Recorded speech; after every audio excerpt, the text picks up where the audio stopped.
Okie doke, we're live.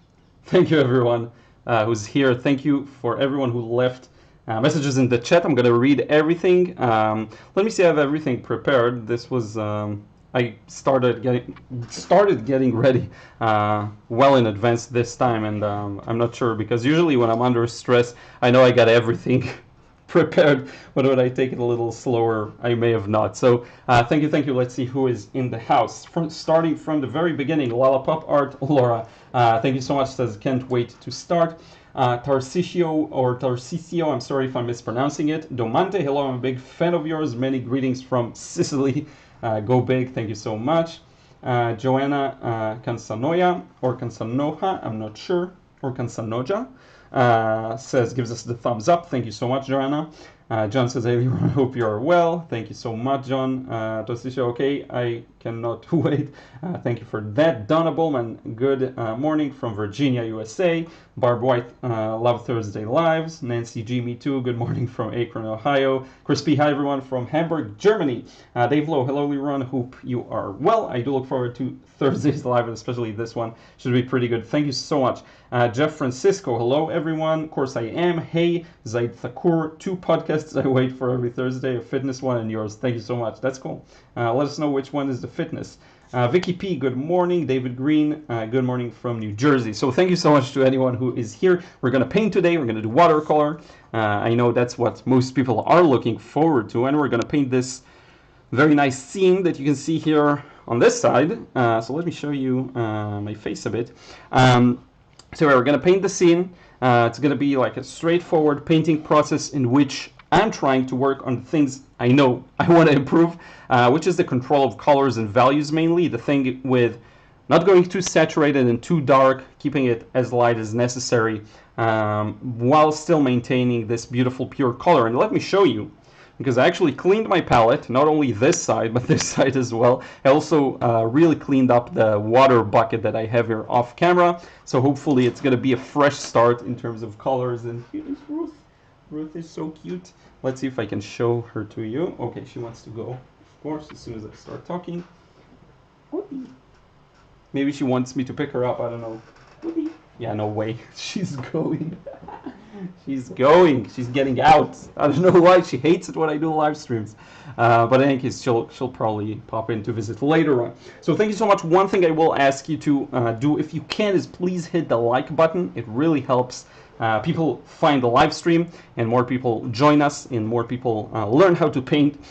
The scene we're going to work on today is this forest scene, which I know is something a lot of people are challenged by because there's so much details in terms of the foliage, in terms of all of the leaves and all of that, and reading the values right, getting the right colors, because everything looks so green and yellow, but it's actually quite light. So there are quite a lot of highlights here we need to watch out for. A lot of things we need to watch out for mainly. And this is a topic I get asked about a lot, so I wanted to do this one for you today, like really a proper demo. I have my reference on the wall in front of me, which is why I'll be looking in that direction quite a lot. So let's see what you're saying in the comments, and then we can get started with the demo. Pence Palacio, painting loose washes while watching your live. Cool. That's a good way to practice, because if you can do something that is more technical, maybe it doesn't require a lot of thought, then you can listen to other things while you're doing it. Adrian Yu, oh my god, also good morning from New Jersey. Mary Seberg, morning from Wenatchee, Washington State. Phoenix Official, hi, I'm Yusuf, I'm from Sri Lanka. Hey Yusuf, I remember you. Miss Panda, hi everyone. Joanna Kansa. No, yeah, mean people's ditch. I'm not sure what that means. Let me know. Zaid says Red Delta Project podcast. Okay, I'm not familiar with it. Dave says clean your palette. Yes. Hey Ruth. Adrian, you absolutely my favorite sort of scene. Planning to paint along today. Perfect. Christine MD, hello from Belgium. So yeah, I think we can get started. Get some work in. Hey Kelvin Zero. The most difficult thing in this painting is to capture the glow around the tree trunk. Yes, it's easy and hard at the same time, and I will explain why, and you'll hopefully be able to understand what I mean. And one thing I did notice, funny enough, is that I don't actually have much blue here. But I think it's going to be enough, but let me try and see so you get to watch me live. Search for a blue. Actually have this Mayan Blue Genuine. I don't know, maybe I want to use that. I have a bunch of, I've shown this colors drawer in a live stream I did on Instagram, and people enjoyed it. I hope to show it one day on YouTube as well. But I don't know, I think we can make it with the little paint I have here. Maybe I'll flip it so that I can better see what I have left. You know what? Yeah, that'll work. I have a lot of blues, it's just that they're all on the side of the pen. But I think it's going to be good.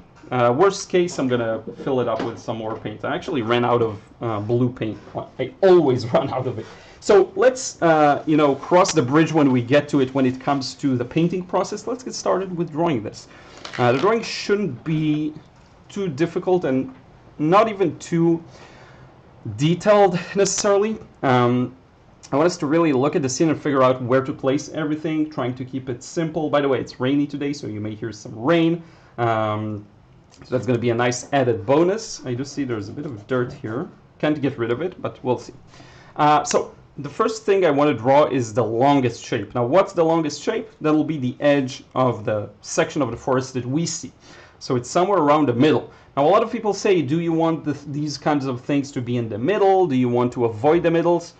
I think you can get a really nice composition with some elements right at the middle. I wouldn't necessarily shy away from it because you do have a lot of elements here that are off center. So all of the trees are off center. So I actually think we'll go with what we have here, not take any real artistic changes. Maybe I moved it a little subconsciously up, I don't know, but that's going to be our line. Okay, so we're going to get started. Everything starts with a line. Take your time.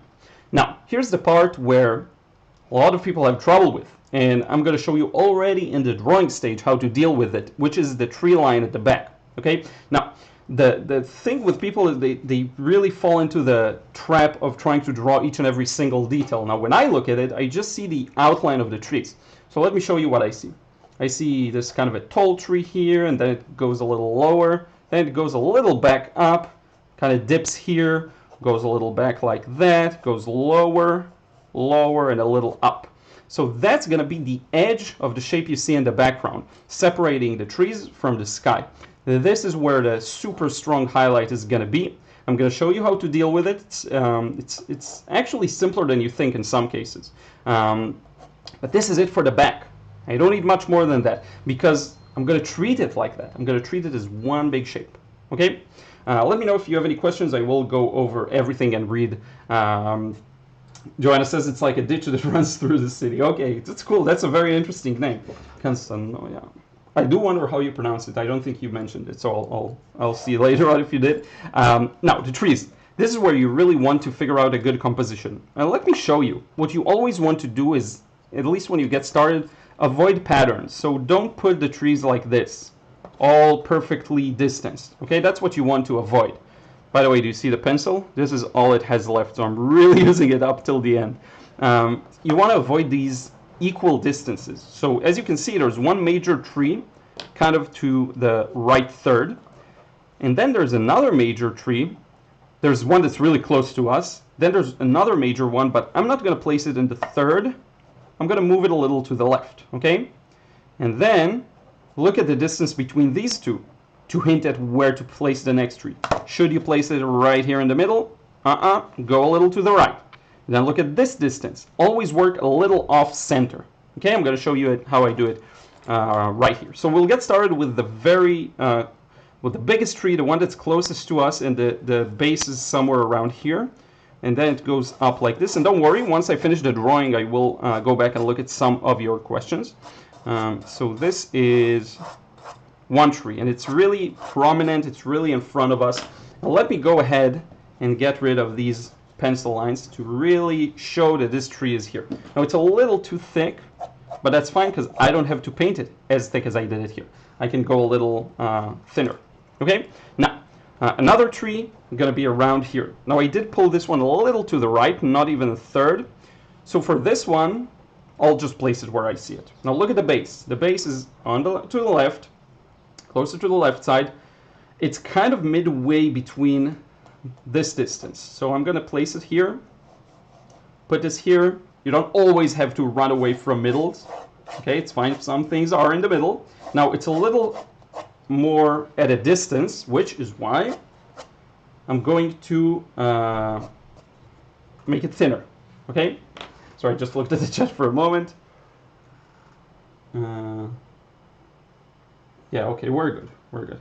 I'm gonna have to start placing people as admins just so that I don't have to worry about the chat messages. We have 84 people in the house. Thank you so much. We are painting this beautiful forest scene. If you just joined, it's gonna be a really fun one. And yeah. So we have another tree. Now, should we put one dead in the center? No, let's avoid that. So let's put one here, which is the next prominent one. Now, do try and vary the vertical length as well. Okay, so if there's a tree here, this line, go off of that a bit. So one, let's say towards here, smaller because it is farther. And again, remember, size is a great indicator of distance as well. You want to pay attention to that. Let's use the smaller eraser very gently, because this eraser can be a little more aggressive with the paper's texture. As long as you're gentle, it should work. I know a lot of people have this problem, but so they use kneaded eraser as I recommend, but you can use this one as well. Okay, so we got a bunch of trees here. Let's get these two in the middle. They're kind of in the middle, but not really. So the middle of the scene, and this is like the worst way of measuring, is kind of around here. So I'm going to put them off center again. And we're going to have one, look at the direction. One goes to the right. See this? And another one goes to the left slightly. And that's a really nice kind of way of varying it up. The base is a little bigger here. And yeah, we got it. Now, look at what we've got. We've got a nice little zigzag pattern going. That really works well in kind of pulling our eye through the painting, and we want to continue preserving that. Now, if you will notice, these distances are kind of equal, so let's try and break it off with the next one. Instead of placing it here, maybe let's place it closer, okay? And the base is a little taller than this, so somewhere around here. See? That's how I break these patterns, and it's thinner because it's more in the distance, and we have a bunch more trees, so I'm just going to put them in real quick. There's one here, because I think hopefully most people understood what I mean by the distancing so far, so I think that's good. We're going to place one more around here at the back, and let's give this one a bit of an angle outwards, like so. And I am missing something, but I think it's going to work out well. I'm missing a bunch of trees, of course, but I'm not talking about that. Compositionally speaking, I want to break off that pattern that really leads us in. So I brought this back here a little, so it's kind of a zigzag that way too. So kind of like an M letter, if you will. Now, one thing we still haven't added is the cast shadows. So I'm going to place them in, and we'll see how the composition works for us. So the cast shadows take this pattern of, this is the light source somewhere here, and everything goes outwards from that. So this tree gets this kind of a shadow, okay? And this tree gets this kind of a shadow, and this tree gets this kind of a shadow. Now, one thing to have in mind when you're doing these shadows is the shadows are gonna determine the shape of the surface on which they cast. So if the ground is uneven, we're gonna see this unevenness in the shadow. So don't just go with straight lines, you can break it off a bit. See, kind of like, well, I got the direction. You know what, the direction is, I'm going to change it. Because I moved the trees a bit. So I need to account for that. So this is going to be like this. And you see it's kind of a wavy shadow line indicating there's a bump on the ground or something like that. Okay, and you want to pay attention to these things. It's really important. Another cast shadow here. Another cast shadow there. Another one goes in that direction. Another one here. Another one there, and get a variety going if you can. Another one here. Now, aside from these cast shadows, we do have a couple of kind of random shadows from the treetops. So that's another thing you want to pay attention to, and mostly here it's on this left side. I'm going to place like this kind of a shadow, and I want to be clear about where I'm going to put it. So it's going to go like this, come back a bit, then go like that. And it may have some holes in it, okay? And now on the right, we do have that same kind of a thing going. So we have this shadow here, and this is going to be a nice little gap. And then here. And we'll wing it, but the general area is here, okay? This is kind of a cast shadow from multiple different, trees that are in the far distance. I didn't draw each and every tree. I can add them later on. Remember, I don't have to even see them in order to add them. Now, there is a bit of a foliage up there, so let's do this. Here you can see a bit of the foliage of the tree, so I'm going to place it in one big shape. Don't draw individual leaves, okay? One big shape. It's actually behind the tree, so let's get rid of this. And I know there are a bunch of questions. I'm going to address them in just a moment, okay? A bunch of foliage over here. Preserve the big shapes, okay? Like that. Okay, and I think we're good to go.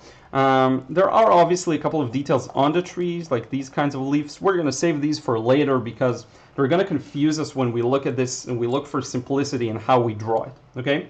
One more thing I want to pay attention to is this line. It's not straight, so let's break it off a bit. And like this, go down a bit and then go up. Same on the other side. And I think we're good to go. Okay. There is a shadow in this foliage. It's not evil. It's not identical all throughout. We'll get that in the painting stage. But now we have something to work with. Okay.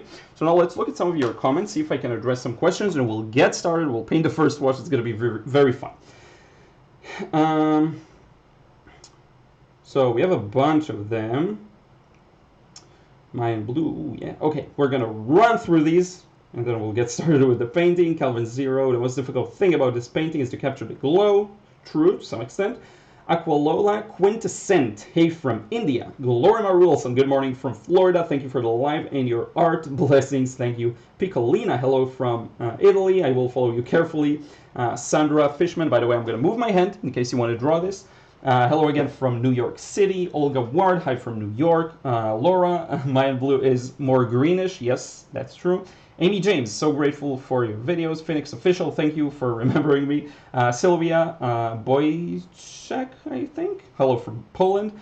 I can pronounce it, but I think it's something like that. Rayman, shalom from Scotland. Phoenix Official, what is your native? If you mean nationality, I'm from Israel. So yeah. Peter Loudon, hello from Fife. I don't know what Fife is, but let me know. Calvin Zero, or is it Fife? I don't know. Drawing is the easiest part. Yeah, that's true to some extent. For me, it's pretty much the simplest one. Yair Einav, shalom from Ganei Tikva, which is here, close to Tel Aviv, by the way. Kelvin Zero, drawing nature scene is always easy. Yeah, in terms of perspective and all of that, you don't have that. You do want to focus on composition. Okay, so you do want to really pay close attention to where you're placing everything and make sure it looks interesting. Like right now, I'm feeling that I missed some shadows right in the middle. So I'm going to place another tree. I think here dead in the center, using a different pencil without even noticing. We're going to have another one here because I want that, see that stronger shadow here. I want that.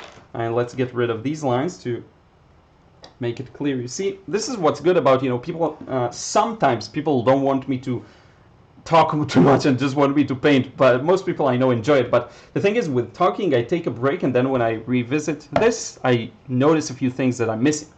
So that's always a nice little bonus. Now I'm going to make it a little thicker here to close off this gap. I don't know why it felt like the right thing to do.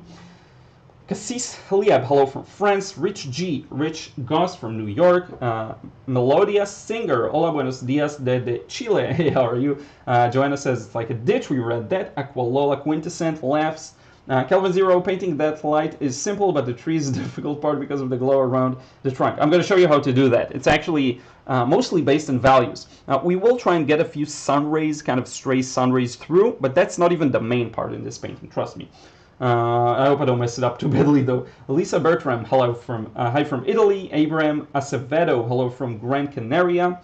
Chris Bushnell, sorry, Liron, I hope I'm not too late for the lesson. No, definitely not. We're just finished drawing, and now we're going to get to painting. Peter Loudon, yes, C7. I don't know what that means. Oh, okay. That's in relations to 5. So I don't know. Let me know. Still don't understand. John Watercolor, apologies, everyone. We'll have to go early today, so we'll catch up later. Take care. Yeah, no worries, John. Do whatever you got to do. I'm trying to do more Instagram lives, so at least twice a week I'm gonna pop in randomly. I don't remember if you were in the last one, but there will be more. Pierre Schilling, so lovely to see something soothing in a frightening world. Yeah, and definitely we have like a really moody weather today, so it's really nice to have this sunny forest nature scene. I'm personally, I don't spend much time in nature these days, so yeah. And I love your last name, Schilling. It's really fun to pronounce. The real Andre B. Alpedes. Do you know a lot of English anime voice actors? None. I don't know any. Whenever I watch anime, I watch it in Japanese. Sorry. I never really got connected to English. It always feels to me a little forced. I'd much rather listen to the original. But I don't know, that's just me. And that's just for anime, of course. Pierre Schilling, it's a stunning photo. Melodious singer, the real Andre B. Alpedes. Sí, es una muy buena idea. Su voz muy bella. Okay. You should do a collab with Schaefer Art YouTube channel. Oh yeah, I know. I have this channel on my list. By the way, one thing I forgot is I don't remember if I have the link to the reference photo. So let me drop it in. I think I put it in the description. Let me check. Okay, yeah, I put it there. I thought I didn't. Good. We're good. Zaid Thakur, hi Liron. As a beginner, people recommend the primaries if one can't afford a lot because of maintaining color harmony. At what point one can break out that other than when they can afford it? So if you're painting mostly using primary colors, I think you just try introducing one paint at a time. Go for something simple like a purple or an orange, like I have a really nice orange here. Try introducing these gradually and see how you like them. I think as soon as you want to, as soon as you feel like, okay, I painted enough with these three same colors, go ahead and introduce a new one. I think that's the best way to go. Andre B. Alpedes says, I'm not Spanish or Filipino. Anir Pazhar, what is that pencil you're using? Which one? Is it this one? It's just a pencil extender with a very tiny tip. So you basically put them in. I'm going to show you. Sorry for the shakiness. You just put it in here, and then you can use it all the way till the end, like I have with these two, as you can see here. And yeah, that's how you don't throw them away. I have tons of pencils. I just hate like wasting them when they're like not done, so I started using these. Adim Marzer joining a live after a while since I had my exams going on.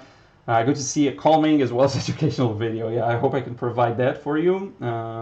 Andre B. Alpedes Gachimuchi. I don't know what it means, but you say deep dark fantasies. Okay. Melodious singer, Liron, eres increíble. Adoro tus pinturas y composiciones. ¿Podrías decirme qué viene en el curso? Deseo comprarlo y no sale todo lo que trae. If you are asking about the contents of the course, send me an email to liron@lironia. You can find it in the channel and ask me that question there. I will explain what's in it. Okay. I'm not sure which course you're referring to, so simply send me an email and I'll address it. Have you tried a Blackwing pencil? Nope. Do you know Bailey J? I know Bailey J. Super Ray Dizzle I know as well. Draw with Jazza I know as well. I know pretty much all arts channels. Okay, so I think we'll continue with the painting process. If I didn't get to your question, sorry, you can ask it again. I'll try seeing it. I'll try maybe skipping some messages and going straight to the questions because there's just a lot. And we'll get to it. So let's get started. First wash, then while it dries, we can talk a bit more. So if you look at the scene, what you have here, we really have to plan it out carefully. You have the sky. That's pretty much just a whitewash. There's nothing there. It's just very, very, very light, kind of a yellowy color. But here's where I get these things wrong. I very often accidentally go dark in this first wash, and then I end up missing a part of the value gamut, if you will. So I will try and keep it fairly clean this time. And the way I'll do it, because I do want to use some yellow, I really am considering my options. I think I'll pre-wet it and then kind of play around with it and see what I get, because the sky is almost white and everything else is really yellowy. Now, I want to give you an important tip for the first wash. When you look at this, try and imagine the scene without any of the darker areas. So what do you see in the lightest lights?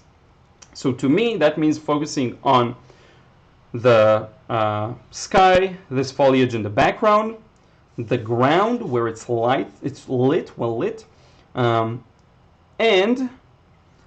I do see a couple of shadows I wanted to put in here. There's one shadow here going around this way that I'll probably try and put in. There are a couple of smaller shadows as well, so why not place them in? So you basically want to just look at the light part sky, this very light foliage, the light ground, and kind of avoid all the rest. And this is what we're going to do. Let's get started. This isn't necessarily an easy scene. I'm going to do my best. If I mess it up, you'll forgive me, because this is really... Painting watercolor is always a surprise. By the way, look at how clean the water is. This is probably the cleanest water I've ever had in a YouTube video, at least in the last, I don't know, year or so. So here we go. I'm going to start dipping into that some yellow, okay? Now, I do want, I'm going to dig in a bit, find the pure yellow. Here we go. So that's relatively clean. I'll probably, on second thought, work around that highlight of the sky. So I'm going to do wet and wet here, like that. Okay? I'm going to leave this part white. See? Just decided spontaneously to do that. So this is what we'll do. I'm just going to paint where there is something, but I'm going to avoid this white light patch. Okay? Now, I'm starting with yellow because green has yellow in it, as we know. And because of the angle, the slight angle my paper is at, things won't go above that tree line that I put, for the most part. The paint is going to move down, okay? Now, these trees are still incredibly light, so you want to really pay close attention and not go too dark. I'm kind of pushing it very slowly to see where I get. And as we do this, we can start injecting some blue. So I'm going to pick up a bit of this blue I have here, which I like. It's a kind of natural one. I think it's French ultramarine. And I'm just going to put a bit of it here. Okay. Now I do have this handy spray gun that I can just spray some water on it. We're going to keep the colors fairly natural. So just a bit of blue, a bit of yellow, like so. Now, if you want a stronger green, you can reach to one of these, like this Viridian kind of green. Actually works really well with yellow ochre, because if you notice, the lower section of the trees is a little darker too, so I'm kind of trying to build it up as I go along. See, like that. And we get this nice little gradual transition here. And then I'm going to start pulling things onto the ground. Now, the ground is, again, very light, same as the foliage in the background, so you really want to pay close attention to that. Okay, so here we go, keeping it fairly light. Now I'm not doing wet and wet, because remember I did not pre-wet this area. Okay, but I'm still keeping it fairly loose and light. In fact, let's purify it with a bit of a pure yellow. The angle makes sure the water moves down, so I don't get too many cauliflowers or backgrounds or stuff like that. Things keep moving down that way. Now the temptation is to go a little stronger here with the yellow, but remember this part of the ground is very light, so don't do that. I have that temptation, so I'm going to avoid it. Okay, scrolling down a bit just to see your comments. Now, one thing I still haven't used at all here is red, and I will do that. I will show you how I do that as well. So instead of darkening this middle section that's fairly light, I'm going to use more yellow on the outsides here because they're a little darker. Okay, so I can kind of afford it here, like that. Now, don't think necessarily about where you placed your lines. Think about it compositionally, where it would make sense. For me, it's the edges of the painting. You don't have to stick to the pencil lines you put. Okay, just one thing to note, again, you have the freedom to do whatever you want. Now, I may have gone too light here. That's fine. That's fine. We'll attend to this area again later on. Now, let's add in a bit of red. So this is one of my favorites, red here, and I'm fine with it mixing with my yellow. In fact, it should. Just because I do like to have all primary colors show in my work.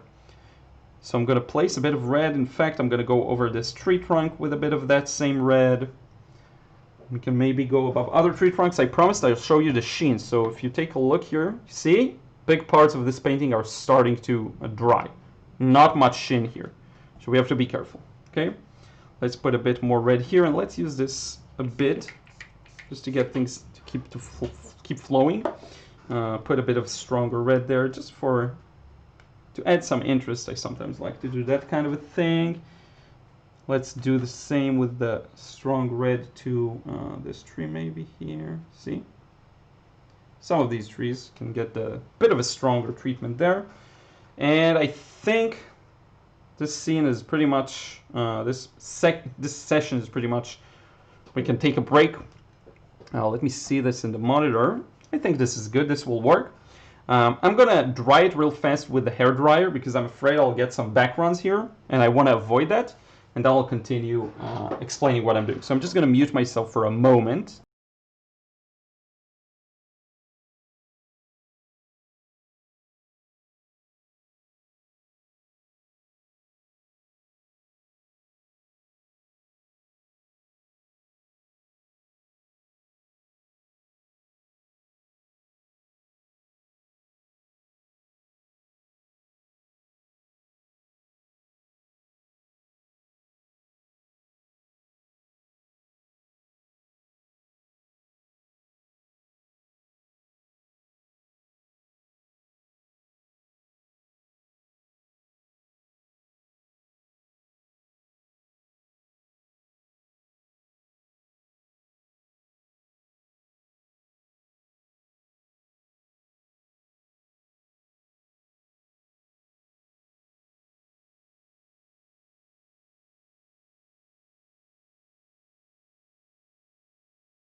Okay, so it's like 90% dry, and now we can catch up. I'll see what you're writing, and we'll talk about strategy. But basically, we got a first swatch that really clarifies this is super light, this is slightly darker, and it is really much slightly darker. And then what we'll do in the next washes is start establishing this transition from light to dark, and the shadows to the sides mostly. Okay, so we're going to do that in just a few moments. Let me go over your messages, and in fact I think I'll remove one layer because it's hot. This is when I paint. I'm going to go off camera.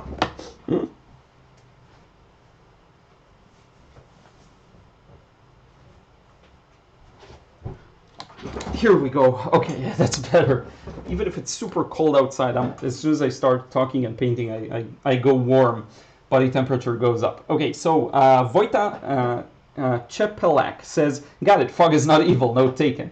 Let's see, so I'm going to go over the questions. Dave Lowe, Liron, do you have a specific way of tackling each subject, or do you do what feels right for each different scene? So here's the thing.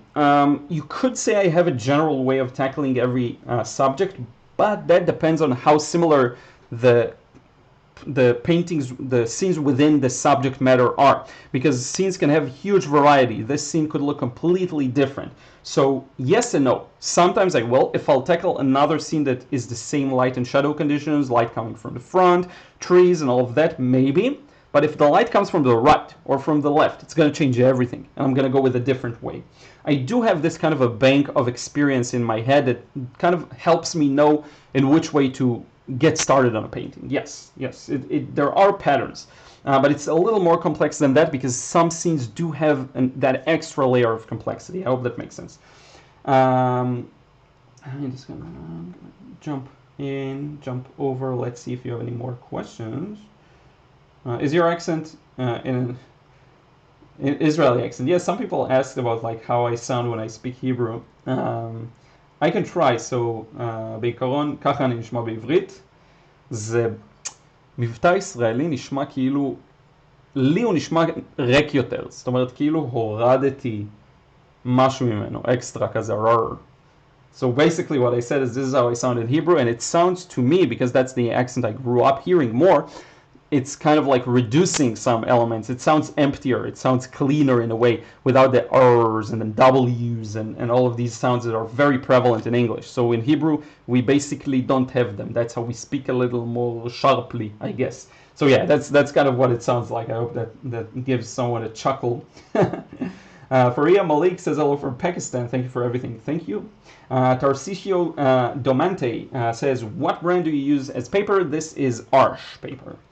So yeah, Calvin Zero, English voice actor doesn't really know how to act, so they always sound forced.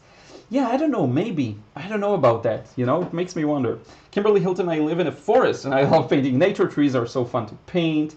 My English is very bad, but I want to pay for your course. What teaching in the course? Interesting. Yeah, okay, my frustration-free watercolor course basically teaches you how to let go and enjoy the process and paint a little more loosely. That's the main gist of it. I do have a link, as always, in the description box. below, and you have 30 days money back guarantee. So worst case, try it and you can get your money back. It's like $29, so it's I think it's doable, and worst case you get your money back. Zaid Thakur, is maintaining color harmony important in watercolor? If so, how? I think it's always important, but every rule can be broken, so it's breaking. Every rule can be broken, so you don't have to. Okay, you can really do whatever you want very often. To me, I get the harmony just from using fewer colors. So I chose the easier route of just minimizing my colors rather than thinking about 10 colors and do they work together and how, or trying to really match the color I see. I just choose 3 colors, use them. That way I make sure I preserve the color harmony. So Pence Palacio says, haven't heard your speaking voice in Hebrew. You speak fluent English, so now you have. May M says, hi from Norway. Hawaii Swan, hello from Ontario, Canada. Evelina says, hello everyone. Okay, a bunch of, you only need to pay attention to color harmony. You should create a series like a limited color palette. I will do something about colors, by the way. Something is cooking. I will keep you updated. What is the name of the red? So this is kind of a, I think it's a Pyrrole red. So it's very similar to Daniel Smith's Pyrrole Scarlet. It's in that kind of range. Okay, it's a very warm red. I like warm reds. I think this one is even called Pyrrole Orange or something like that, or Orange Light. But every Pyrrole red and something similar to that will work. I don't remember. I can check the pigment for you. Let's see. So it's it's similar to cadmium too. So it's gonna be something similar to PR108 or let's see. I believe this one is a better match. Pigment red. 255. So pigment red 255 is going to be quite close to it. Okay, so you may want to try that. Don't go for a Parylene red. Parylene red is very different. It's what I have here, and this is more towards the, where do I see it? I always forget. Pigment red 178. Okay, so don't go for that. Go for the 255. 255 was it, or 233? I always forget. Yeah, 255. Yeah, 255. Go for that. Much better. Okay. What if I just found out that I'm still muted from from drawing the painting? That would be really terrible. Okay, so Evelina says, I mute them. You mute the colors. Which red? Okay, I see the question. You sound very French Canadian to me. That's actually, I get that a lot. I don't know why. Anika Bat says, what are you doing? I'm painting. So, not soft pastel, it's watercolor. Okay, yeah, it's watercolor. What brand of color do you use? Right now it's a Paul Rubens palette for the most. Yeah, it's all Paul Rubens. You can see it here. There we go. Paul Rubens. If it'll ever focus, it says Paul Rubens. So yeah, so let's continue with the next wash. Now, strategy. We have a couple of things to cover here. One of the main things is I do want to darken the bottom of these parts of the foliage because it is darker than here. If you look at this section right here, you see a nice clean transition from dark to light. This is lighter than this, and this is what I want to put an emphasis on. So I think I'll go at it in an interesting way. I do want to pre-wet, and I also want to spray. So let's see what we can get here. I'm going to try a few things I don't usually do, a few ways of working that I don't always adhere to, really. And yeah, it's fully dry. So I'm going to pre-wet this area right down to the base where the ground is, okay, basically. So here we go, just pre-wetting some of these areas between the trees, trying to keep some of the trees not wet. And then I'm going to use some of this water sprayer to further wet some areas. Now the sides are going to be kept quite darker than they are right now, which is the main reason I'm doing this. So I'm going to start by mixing this green from my yellow and blue. Okay, and that's kind of that. And I'm going to place it in here, in those gaps. Okay, now this is where you can really play around with wet and really enjoy yourself. You see? And it's not going to go above this line because, again, gravity. And I also pre-wet some areas, not all of them. Okay? And let's get some, look at how wet it is. I want you to really see it. Okay? See? I pre-wet some areas and hopefully you can see it well. The most important part is to stop here so that there is this nice contrast of light and dark. Now sometimes I will put in some more individual colors, so a little more yellow maybe towards the middle, just because I want to. No special reason for that, really. And then a bit more here. I should also go like this, and maybe add a bit of even red to some sections here. Now I do want to make sure these follow the same line, so let me straighten it out, kind of like that. Here as well. Around the trees, around some of the trees at least. And the sides are also a little, this other side is also a little darker, so here we go.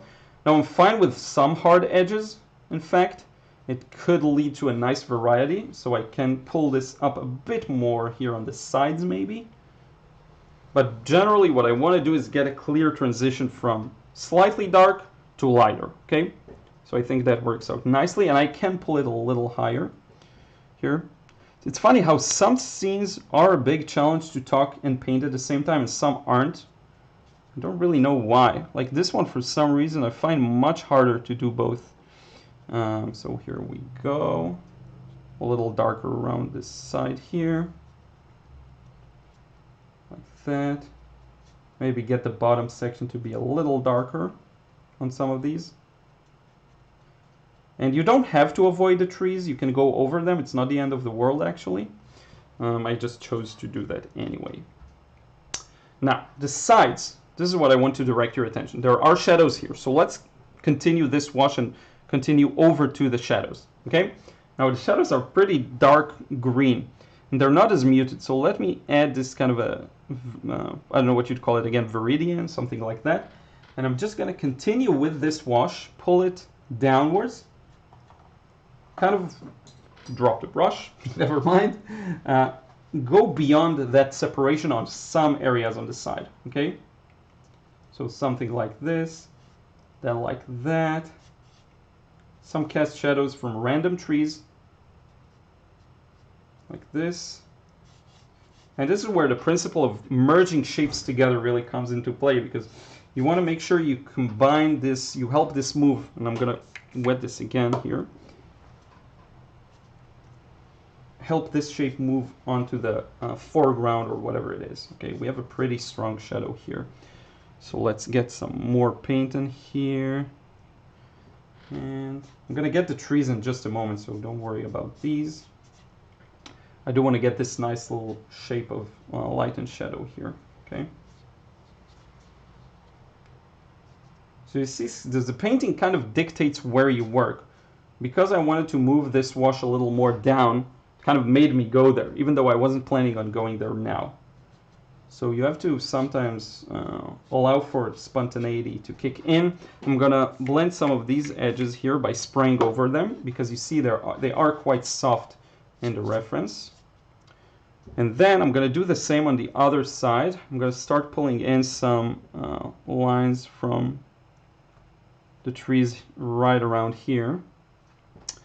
And I don't want the colors to be that different, so let me put a bit of green into that again. And let me put a bit more yellow into this and a bit more blue. So we'll see how it goes, we'll see. This goes here. Then we have a bunch of these kind of lines coming out from the shadowy area. The main point here is to merge it with the sides that are fairly dark, okay? It's still not technically officially the shadows cast by the trees. We will tackle these again later on, okay? But I do want to show you how it's kind of important to merge while you can, merge the shapes while you can, especially from the sides, okay? So I think we're gonna allow this a few moments to dry, or I can actually start working on the foliage up top. Because this is a very important part. Let's see if you have any questions. I'm gonna address them real quick. Sorry about that.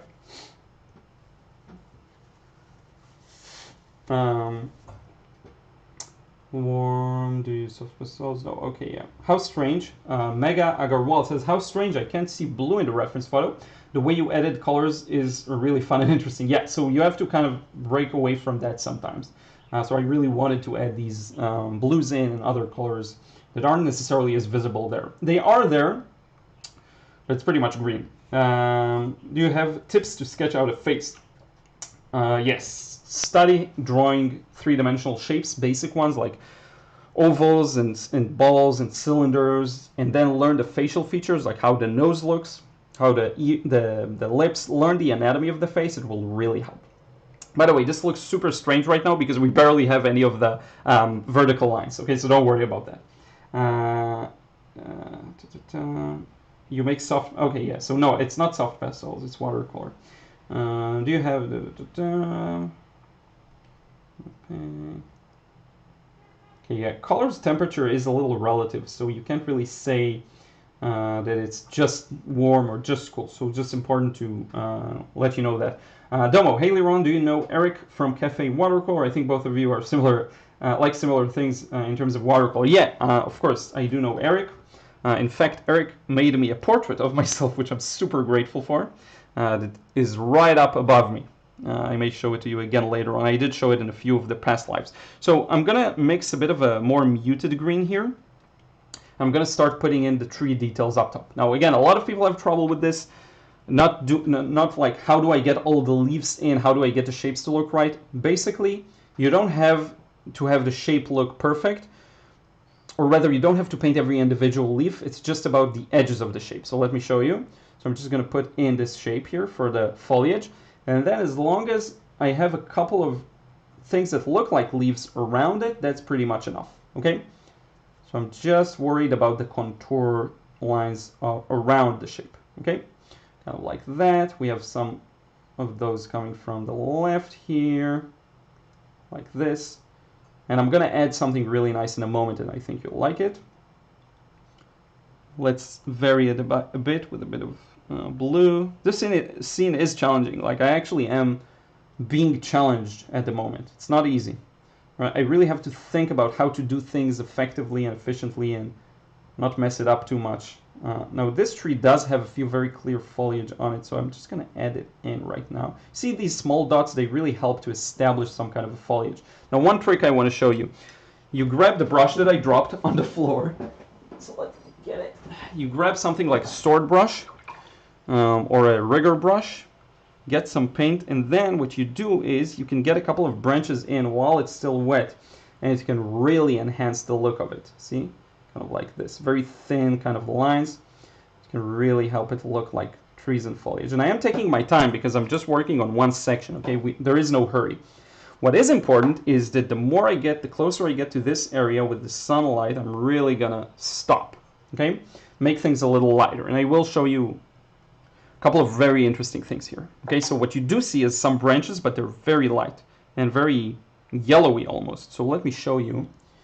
I want to get those in now because I'm already dealing with the branches. So keeping things fairly light, I'm going to put those in. You see here all of these small leaves? You have to go a little lighter when you're close to that light source, okay? And I may even have to go a little lighter than what I already did. So you see here, all of these small branches, they're super light. I need to keep them very, very light, okay? Barely visible, actually. Like this, like that. The closer we get to this part, it's very strongly sunlit. We may have to darken this a bit. We'll see about that later on. But in any case, now we get to the foliage on the right side. So I'm going to start putting that in. And notice how I switched brushes. Not only for functionality, but remember you always have the option of switching brushes to use different colors and not to mix them. Okay, so that's another important thing to have in mind. You can actually use brushes to your advantage this way. So you don't have to clean constantly and, you know, do all these things that take time and take focus away. So here we go.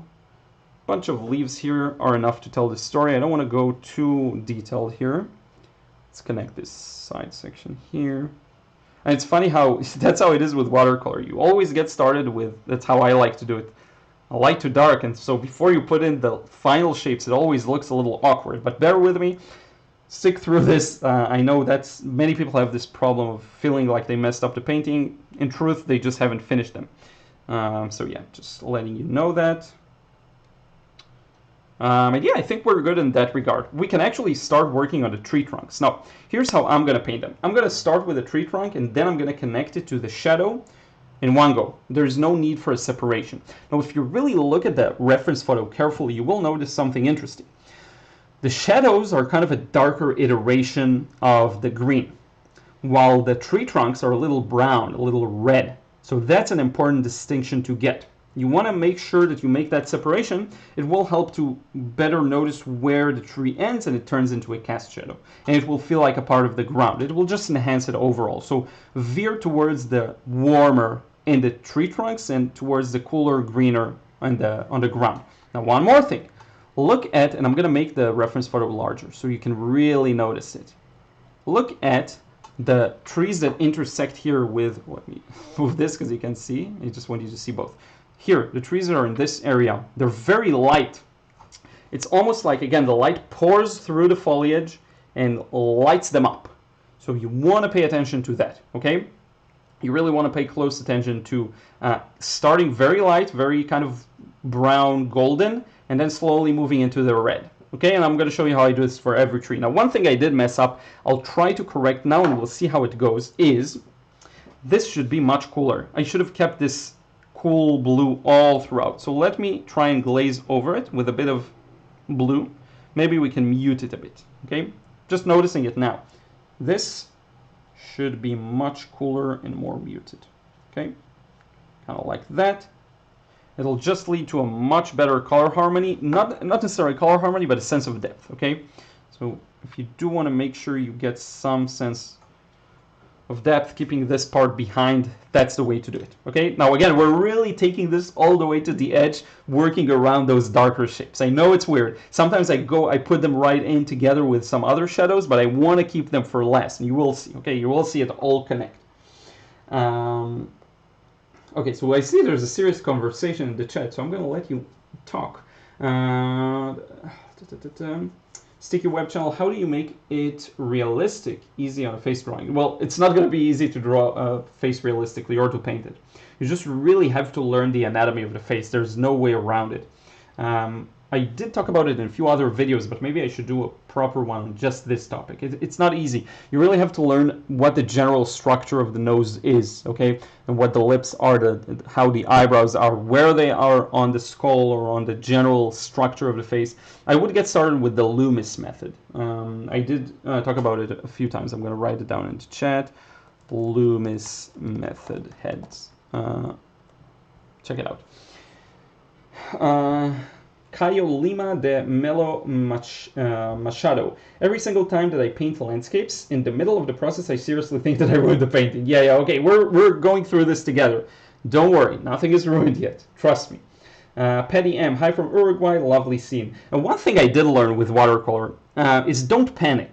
If you panic and you start making mistakes, don't worry about it. Take your time. Look at the painting. Look at what you got. Let me show you. Look at what you've got so far. Nothing is ruined. We didn't put a big X like really dark in the middle. You still have like all the time in the world to put things in the right context, put the trees, okay? This is really important. I'm feeling it right now, but the feeling like never goes away probably because I still feel it, but what does get better is the way you handle it, okay? And by the way, I may have messed it up. I don't know. Maybe I'll put in the trees and it'll be terrible. Who knows?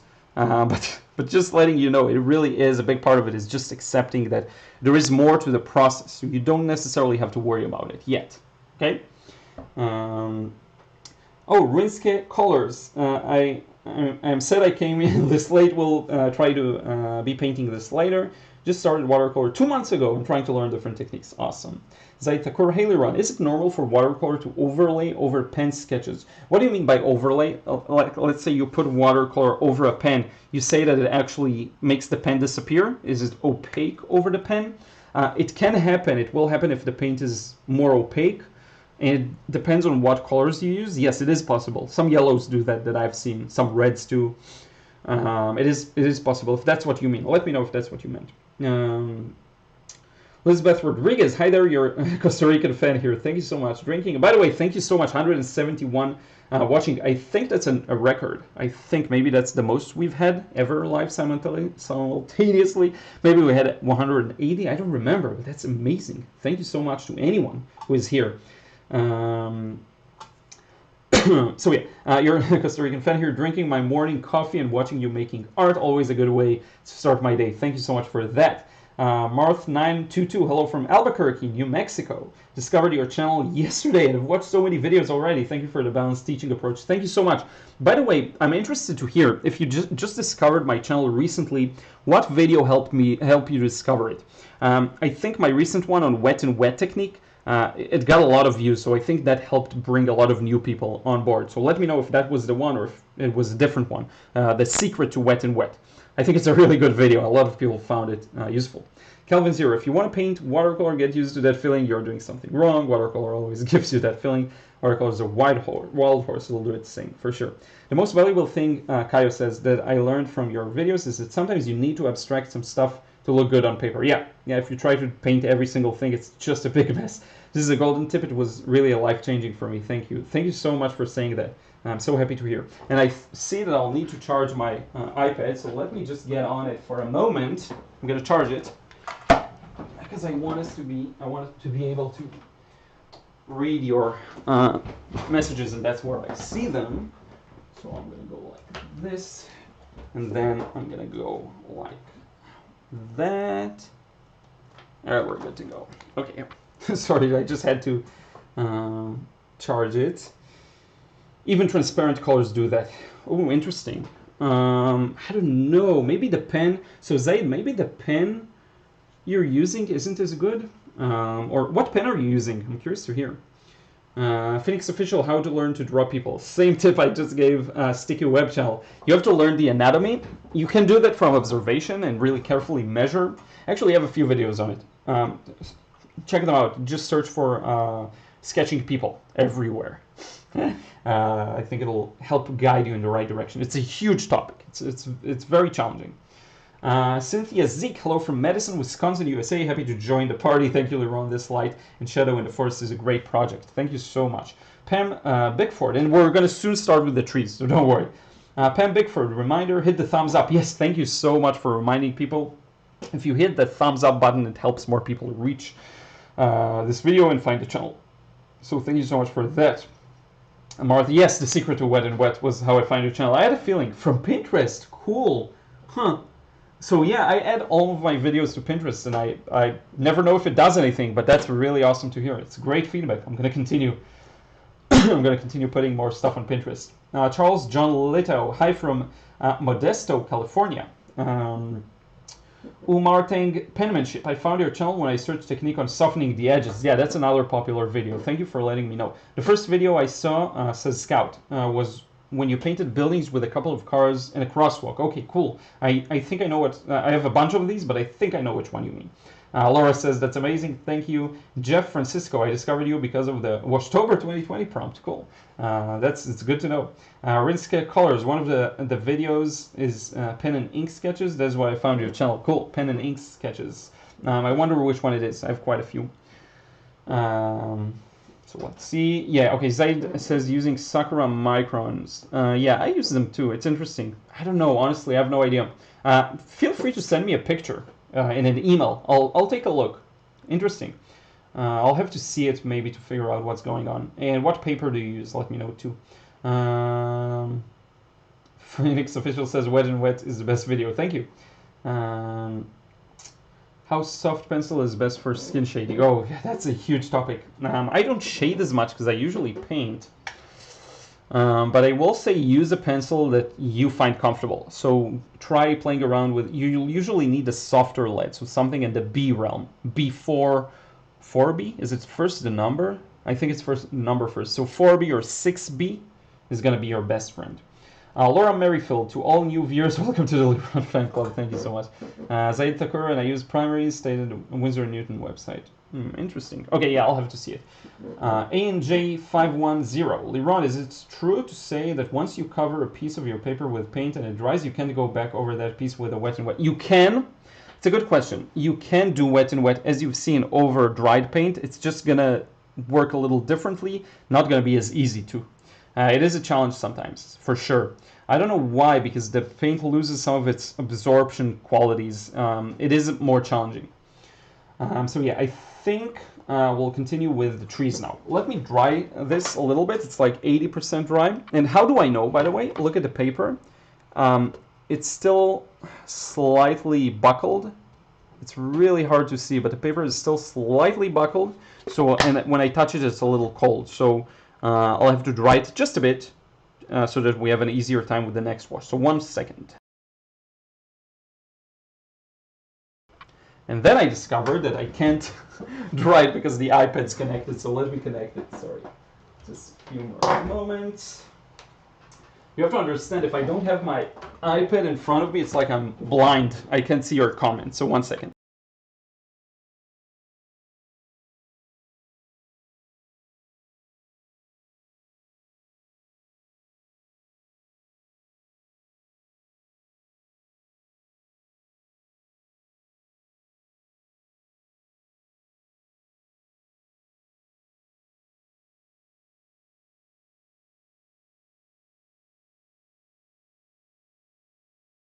So we're good. Just had to switch. It's so funny. I have like a 5 sockets this splitter thing, and I still only have one available. It's crazy because I have so many things plugged in. But yeah, here we go. We can continue. I just want to check another thing while yeah, okay, good. Okay, so we can get going. So let's get started with the trees. Now, I'm going to start by looking at my palette and mixing the right value, hopefully, and the right color. So I'm going to get started with a bit of yellow, a bit of red, okay? And then I'm going to add to that a bit of blue. What I want to mix is kind of and I have a test paper here, it's kind of a brown, okay? This is actually really close to what I need. I just need more of it and for it to be darker. You want what you put for the trees to not stick out too much in the style I'm working, okay? You can do whatever you want, but for me personally, I really like when there is a bit of everything in it. So I want the trees to also have a bit of the green and a bit of the other colors around that. So basically more red, more blue and more yellow, and not just red, okay? That's the main part. And you can also use red and a bit of that viridian if you want to mix mix faster. So I'm going to just get some more water, get some more yellow, and you slowly recreate that mix. So now it's yellow. Let's add a bit of red. Now it's kind of orange. So let's add a bit of blue. See, that's how it works. And then finally you have something similar to the color you wanted. Now I'm going to get started with this tree here on the left. You don't want to go too dark, okay? Because these trees are not black, actually. You want to really pay attention to that. So I'm going to get started here. Now light comes from the right, so if I'm going to leave a highlight at all, it's going to be on the right side for this tree. Okay, so here I go. And you'll see how this slowly puts the painting into context. Okay, while I'm at it, I want to take this smaller brush and start pulling out a couple of branches. Why? Because I see them. Okay, see a couple of stray branches that come out of this tree trunk. So here we go. Now, one more thing to remember, don't go the same color. Add a bit of interest to it. So add a bit of blue here. See? Just a touch. Let's turn this into an unevenness in the tree because I don't want any highlights to the left, okay? You see how much interest just switching over to this slightly bit of blue does? Now I'm going to add a bit of red. I'm struggling to narrate what I do because I try to work as fast as necessary and still narrate everything, so just sorry about that. So here we go, and look at this tree. It's got everything, really. It's got a bit of orange, it's got a bit of blue, a bit of red. Looks really, really good. And the trees are where it's really going to shine in that regard, okay? So here we go. Got to the bottom. I'm going to add a bit more blue to the bottom because it does seem a little darker and wider as well. The base of the tree is wide. So here we go. And then I'm going to pull out the shadow from it. Now the shadow is lighter than the tree trunk, interestingly enough. So I'm going to keep it light.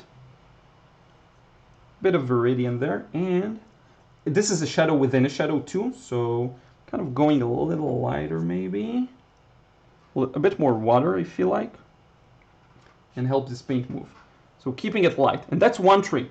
All we have to do now is really just repeat. This is really all we have to do. I can use this opportunity to place in some more shadows that I already see here. Because I do see this left section. I'm not trying to really follow the reference to a T, but I do see there's a bit more darkness to that left section, in fact. A bit more shadows here. I changed a lot of them up, but that's fine. And maybe even some unevenness in the ground that we can use this opportunity to place in. And you see how it starts to take the impression of a ground?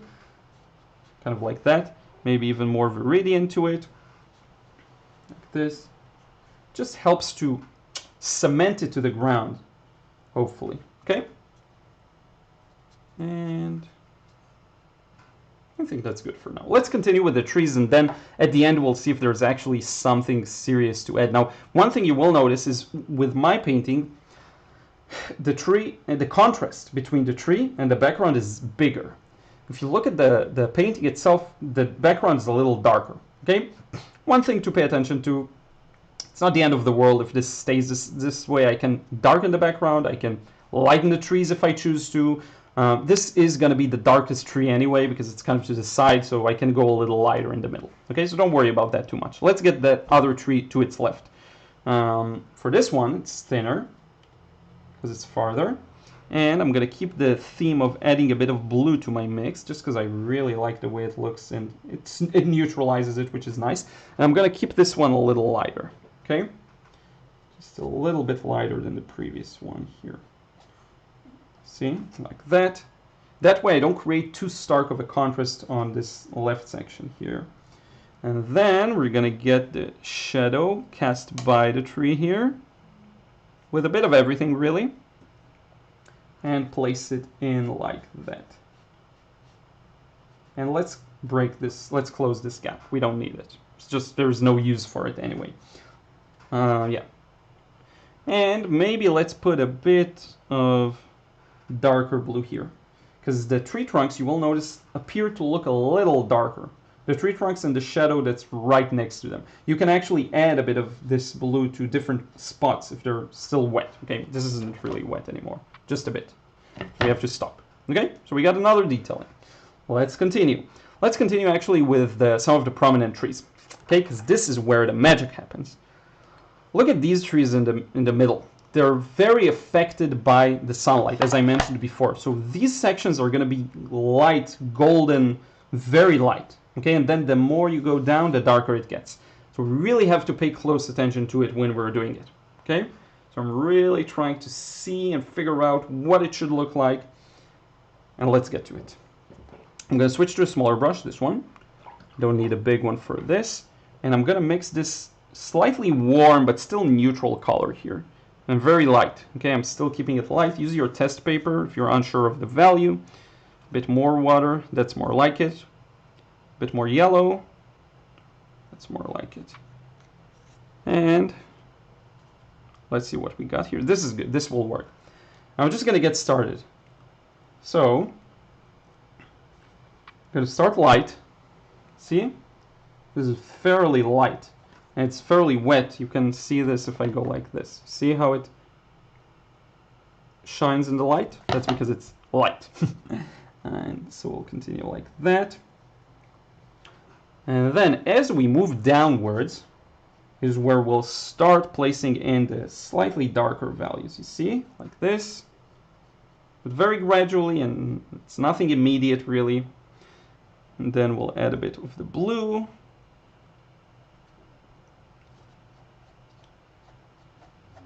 There are some gaps here, don't worry about them. We can fix them later or not, that's fine. And get the tree base to be a little wider, because I think it looks better. And you see we got that tree in, starting fairly light and going a little darker. Let's get that beautiful cast shadow, a bit more viridian here, because it's a bit more in the light, a bit more yellow. And we'll get it in like that. Uneven. Because remember, the ground is uneven. See? And then if you want to make it kind of prettier, you can add a bit of a texture to it if you want to, kind of like that. But I think that works nicely. And you see the subtle transition from kind of yellow to brown to green. If we do that for all of the trees, we'll get something nice looking. Okay, this is what you have to understand. Now we have to do the same thing we did right now to all of the trees. Let's see if you have some questions. I'll address them and then we'll continue. So we have Vespa4Jen says, hello from Truckee, California. First time I found you on YouTube, I was sucked in from then on. You're awesome. Thank you so much. Sticky Web Channel says, please. So let me see what you asked, because I'm not sure. House of Pencil. Yeah, okay. I think I answered it. Laura, my newest student and boyfriend, loves the new Wet on Wet vid. He's been having trouble, and it helped him truly understand the need for high quality paper. Thank you. That's really cool to hear. I'm very happy to hear. Send my best regards. I really hope we come visit New York again. I really, really want to come visit again. Rinske Colors, do you have a tip to varnish your watercolor paintings? I use Cotman series, so they are not really light fast. I use a spray, but I was wondering if there are different ones. To be honest with you, I tried varnishing one painting and I kind of ruined the colors, and I haven't done that since. The frame is enough for me. I don't have a good advice for that. I haven't yet found a good one. I haven't tried too many varnishes, but I don't really know which one would be best. Sorry about that. That could be a good solution for not framing too, so I should figure that out as well. Alice says, I just discovered you now. Hello. Thank you so much, Alice. Welcome aboard. Thank you so much for being here. I really appreciate it. Hi, Pramod Jangam says, hi, your watercolor tutorials are amazing. It helps me a lot. Thanks a lot. Thank you. Caio Lima de Melo Machado, Liron, can you show your pencils? Which one is the larger one that you use for the first layer? So this one, I think, the pencil extender. And then we have this weird one that I just had laying around here, so I use this. I thought to myself, why not? This is a number 2 medium HB pencil. Same for this one. It's the same one, same brand, same everything, just shorter and in the pencil holder.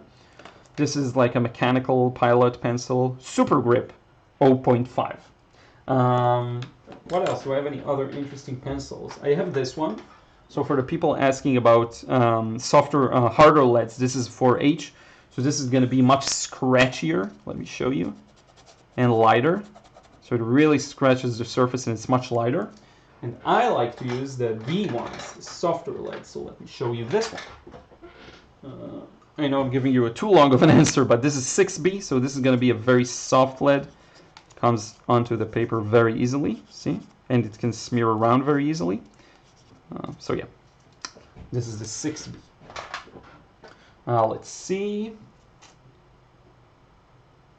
Hey Liron, can I reach out on Instagram rather than email? Yeah, sure. Send me a message on Instagram. I do see, if we never talked on Instagram before, send me a message there. If we have, I'm very unlikely to see it. So I suggest sending an email as well.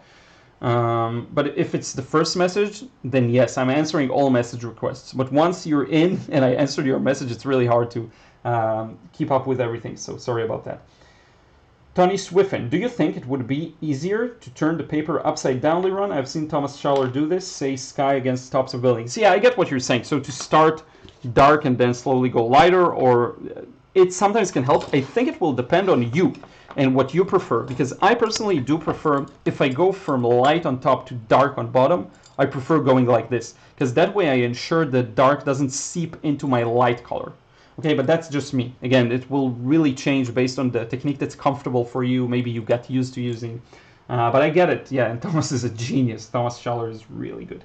Kelvin Zero, for example, earth tones like burnt umber are always going to be light fast ultramarines. Yeah, okay. How do you keep from going back into your work, overworking it? You saw, Cobbs. I just put this foliage layer and I stopped. I just stopped.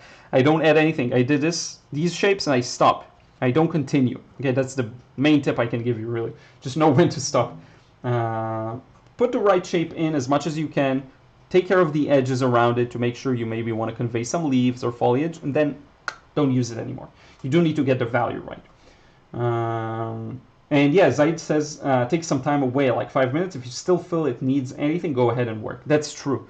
That's really true. Taking some distance from your painting can really help. Cobbs. Nice tip for the blue, never thought. Scout says that I do a good job of narrating while I'm working. Thank you for that. Chimefti Bozini, hello from Greece. What do you suggest for beginners to do big or small watercolor painting? Small. Start small. It really helps. And you say also, I found you ages ago from the second drawing exercise. That's crazy. From the second two drawing exercises. Crazy. That's a long time ago. That's still my most watched YouTube video, by the way. It's funny. What tape do you use? A very generic one. Whatever you can find in a hardware store or art store works. Just make sure it's the type you can very easily rip like that. If it's the type that's like plastic and you need scissors, it's not good. Okay, this is the one you need. Yes, okay, so let's continue with some trees and then we'll get to some other comments and wrapping it up. So here we go, continuing with the theme of the lighter tree trunks, starting with a very, very light yellow here, and slowly working our way towards slightly darker browns and reds, a little thick. Got rid of some water on the brush. Here we go, like that. All the way down to the shadow where I'll add a bit of blue and make it a little darker. And then pull the shadow out of it, maybe with this together with some yellow.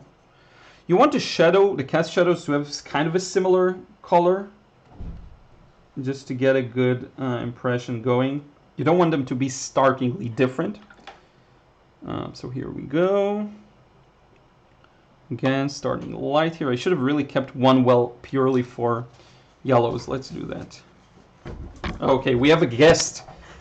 Come here, Ruth. Come say hi to the fans.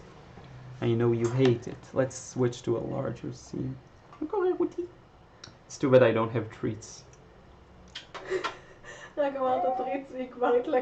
She knows English too, turns out. Okay, bye. the daily appearance. Bates? Hey, okay, cool. So here we go, onwards. Which brush was I using? Yeah, this one. Keeping this almost more yellowy. Starting light. Very, very light. The only challenge with starting very light is that the watery wash can sometimes move a lot to the sides and bleed very easily out of the shape you're working on. So just something to be aware of. Not necessarily, you can't really always do something about it. Just work a little carefully. And maybe I'll get this a little stronger. We can always glaze. If something feels too light, you can always glaze over it. Don't worry about it. Again, I'm putting blue into my yellow well. That's not good. Okay, here we go. And continuing with this cast shadow. Like that. We do have this kind of an unevenness in the ground, so let's put that in. A bit of dry brush. Never hurts for the ground texture, see? Like that. And we're continuing. Hopefully at the end we'll have something that looks good here. Hoping for the best, let's say. So here, let's start. I think this is light enough. Just not as golden. Yeah, that's good. That's actually going to work. Continuing with the tree trunk. Going a little. Let's use this red ochre. Oh, maybe a bit of this red after all. A bit darker near the bottom. Keep those tree trunks uneven if possible. Just makes them look a little better. Like so. And then transitioning to a bit of a darker green, I must say. Or no, I'm just imagining things. This is still quite a light cast shadow. Just want to make sure it's, again, the same color as the previous ones. Should be lighter. Like that. There we go. Forgot to make the trunk a little wider near the base, so let's do that now, kind of like this. Here as well, I think it'll help. Like that. Let's make it a little darker. I just had an insane deja vu. I just had like a crazy one just this second. You know how it just pops out of nowhere? So I just had it right now. Okay. And you see how these trees really are light against the sunlight that's pouring in. That's a big part of the effect, really. It's not the best. I will make some improvements to it. It's going to look a little better when we're done. I do need to kind of pick up the pace here. Let's put this tree trunk while we're at it. Multiple ones, and then go back to our beautiful green. Like that. It's connected to this shadow here. Got a bit of a grassy texture going here and there. Yeah, that works. Get it a little darker near the base, I think, like that. Just so that it's more prominent against the background. And yeah, that works. That works nicely. We have this tree trunk on the right. It's a little wider and a little more muted, I think. So, but still light. We want to start light up top. And by the way, sorry if I move the camera a bit. Hope you can still see everything. So still light, like that.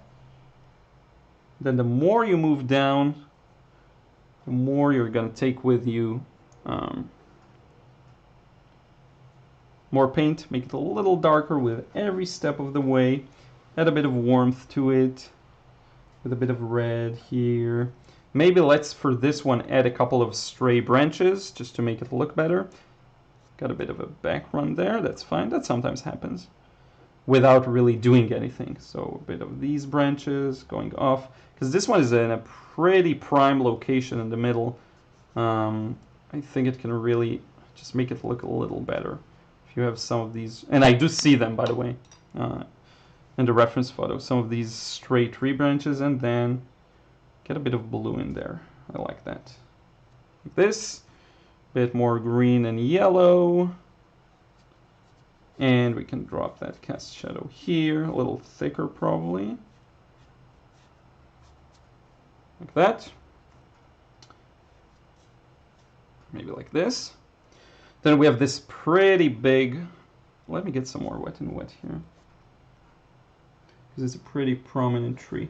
We're going to do this same thing for this one. So we have another tree here.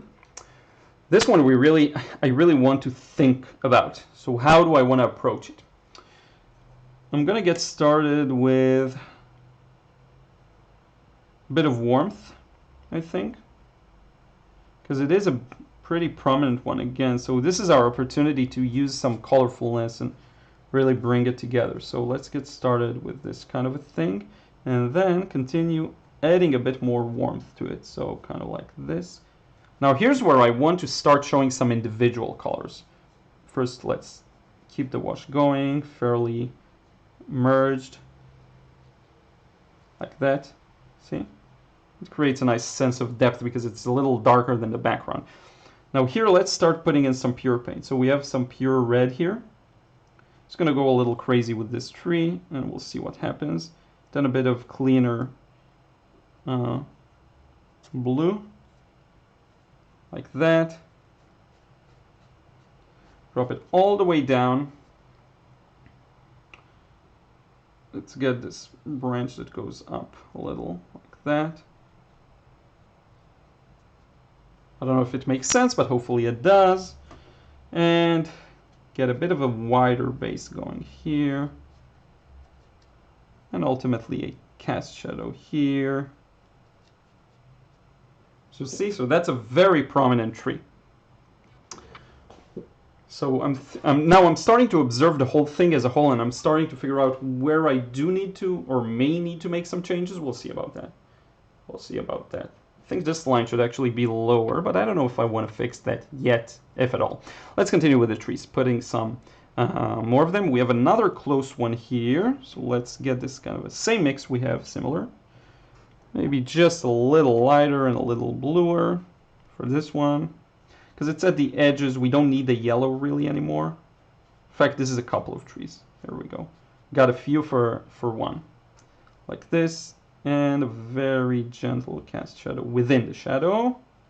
Kind of like that. So that looks good. And I'm just going to pop in a few more trees where I see them. This one here. I'm going to switch to a smaller brush in a moment. And yeah, sorry that I can't really stop and actually read what you're saying. Just needs a lot of concentration for this part, so There we go. And for the trees that are a little further, they actually feel warmer for some reason, but I'm gonna stick to my guns and work with it's a bit of a neutral bluish kind of a mix. So we have a few of these that are still close, like that.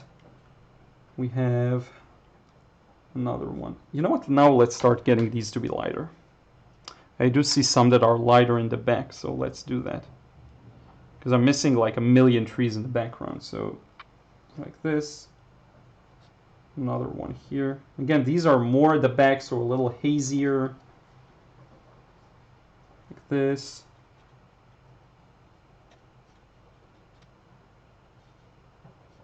Just adding as many of these as you see fit. And I think we're pretty good on that front. So what I'm going to do now is take a few steps back and see what I would change here, because there are a few things I may change. I will add some texture to these two trees and get them darker at the same time. This line, let's see here. This tree should go down a little more, actually. I don't know if it's that important, but it should. So here we go. Like that.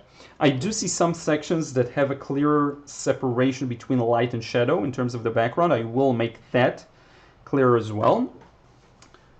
And quite possibly, I will darken some sections here behind the trees to make this part look a little lighter. So this is a little more advanced. Let's get to it. I'm going to explain what I'm doing. A couple of things we need to take care of here, and then I'll look at some questions maybe. One thing is lighter focal point. That's one thing. Two is ground details. And transition dark to light. So let me explain. Now what I'm doing is I'm taking like a few steps back, and let me show it to you in the front camera here. So I'm taking a few steps back, and I actually like the way it looks. But as always, some improvements are due. One of them is this still doesn't feel bright enough. How do you get it to be brighter? You darken some areas around, okay? You go a little darker here, a little darker here, a little darker here, making this really pop. One more thing. The ground here, there are some clearer transitions from light to dark. So here I need to fix it, make it a little darker up top to make the separation. I don't have to, but I think I will. And the ground details, of course. There's so much going on here on the ground, and a lot other cast shadows I still haven't put in. So we'll do that as well. And I think with that we'll be done. But look, already we have a very nice color harmony, and I think a good sense of light and shadow. What I would do is also darken the bottom of the ground a little more. So let's do that. Let's go calculated but assertive. Okay, we have to really be assertive. Then I'm going to address your questions, because I really I know what I'm going to do. It's really like striking the iron while it's still hot. Okay, so let's do that. I'm going to bring in a few delineations or separations between the trees here at the back and the ground. Okay, everything you're going to do in watercolor and painting in general will involve some risk. So yes, we are risking some things by doing this. And I may find that it was better before that. So I'm just letting you know, it's part of it. But I do feel like it's quite an important part, so let's do that. Let's make a better separation between the lights and darks. Here especially, it's required, I think. Like that. Making this light a little straighter. And I think that's enough for that kind of a thing. Let's spray a bit, help this move, blend some edges here. But still, I do want this to be a little darker. And let's make this line a little more organized. Like this. And I think that's better. That's actually significantly better, because now we really see the difference between the ground and the trees. So that's one thing. Focal point. Okay, to make this lighter, we're going to add some darker neutral details. Now I don't want to go overworked, and I want to contrast, so I'll keep them cool. So let's see what I can do here. So I'm going to put in a couple of shapes for maybe leaves from tree trunks, stuff like that. That will hopefully make it a little darker here up top. And these have to be super light, okay? Really, really light. Probably a little lighter than what I have here. Now the trick is, how do I do this without overworking it? You're always at a risk, and it's going to be a little more overworked, no matter what you do, by doing this. Okay, so just be aware. It's fine. Let's connect it to some trees, some actual trees here. Okay. So that's for the left section. Now let's do a bit of that on the right as well. Kind of like this. Again, at the risk of going overworked, but the risk on the other end to me is more severe, and that is wondering what would have been if you would have made some changes. Could it be better? I think it already looks better. I think the light already shines a little more clearly. Okay, so yeah, that works for me. Yeah, I think I'm gonna stop now with that. Now, I did say I want to add a couple of details to these trees here, and I think they're dry enough to do that. So we have a lighter focal point, we have the transition, and we have the tree and the ground details. So let's put in a couple of details onto the trees. I'm going to use a dry brush, kind of like you would with windows and stuff like that in buildings, doing the same thing onto the trees here, okay? Because you do see some of their texture. So let's see what I got here on my brush. Yeah, that's good. That'll work, I think. Maybe a bit more of everything. It's really tricky to get the right consistency of dry brush. My advice would be to really carefully look at how I mix here. Always when you look at tutorials, see how the person mixes on the palette. That's where the real lessons are learned. And here we go. So a couple of straight lines, top to bottom, to really give a sense of the tree bark texture. That's what it's all about, like that. Don't need too much of it. That's enough. Now on the other side here, be a little gentler because it's smaller, thinner, farther in the distance. I think that's actually good enough for texture. You do see some non-vertical lines, some more horizontal line pulls. These are barely going to be noticeable, but it's still important to have them. So you won't consciously think to yourself, oh, these details, without them, the painting wouldn't have been the same. You won't think that consciously, but the viewers will recognize it on a subconscious level, okay, which is why you want to have them here. So that's that. This is getting to be quite a long demo, actually, but hopefully you're still enjoying it. And now, ground details. So we have so much going on here on the ground that I'll just get started. Strategy. Not sure. To be honest, not sure. I think my strategy is going to be to look around, find shapes that I'm missing, and adding them in. So let's start here. There's a major cast shadow here that I missed, just did not put in. So here we go. It's here. A bunch of other smaller shadows. I would actually want to move this line downwards, but I don't know if it's worth the risk. Let's try. Let's try moving it. Making it a little lower compositionally, I think, would work better. Here we go. Taking some strategic risks. Hopefully strategic and not just dumb risks. Something that bugged me a while ago, and I don't know why I postponed it so much, but here we go. A bit of a hill there. I think that's a little better. Now, a bunch of these small texture touches. And these are all the bumps that you see here, because you see a bunch of bumps and different shapes on the ground. So that's how you get those in.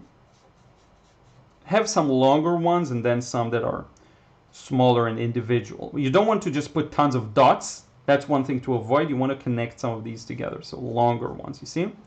Like that. And slowly what this does is build the feeling that this is ground we're looking at. But we still have that pretty major, I guess, shadows in the foreground. So here's what I'm going to do. I'm going to switch to this brush. I'm going to add a bit of Viridian. This is going to be really the risk. I really have to think about what I'm going to do now.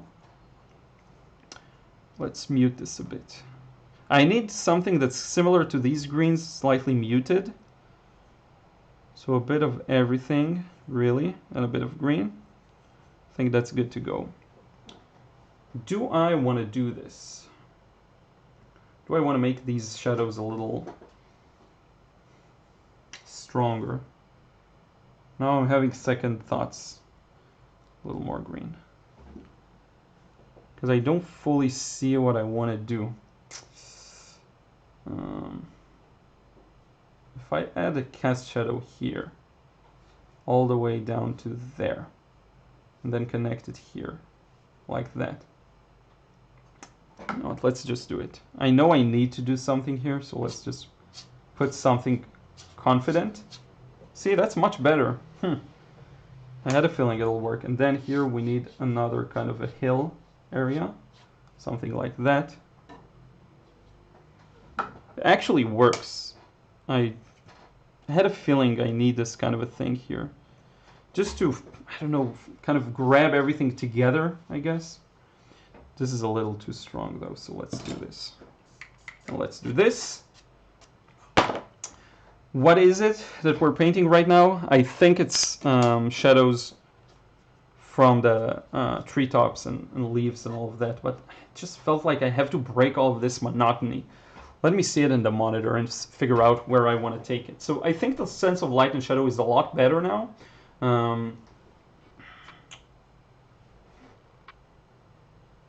I do think it needs a little more of a bright green, I guess. I don't know why it feels like that.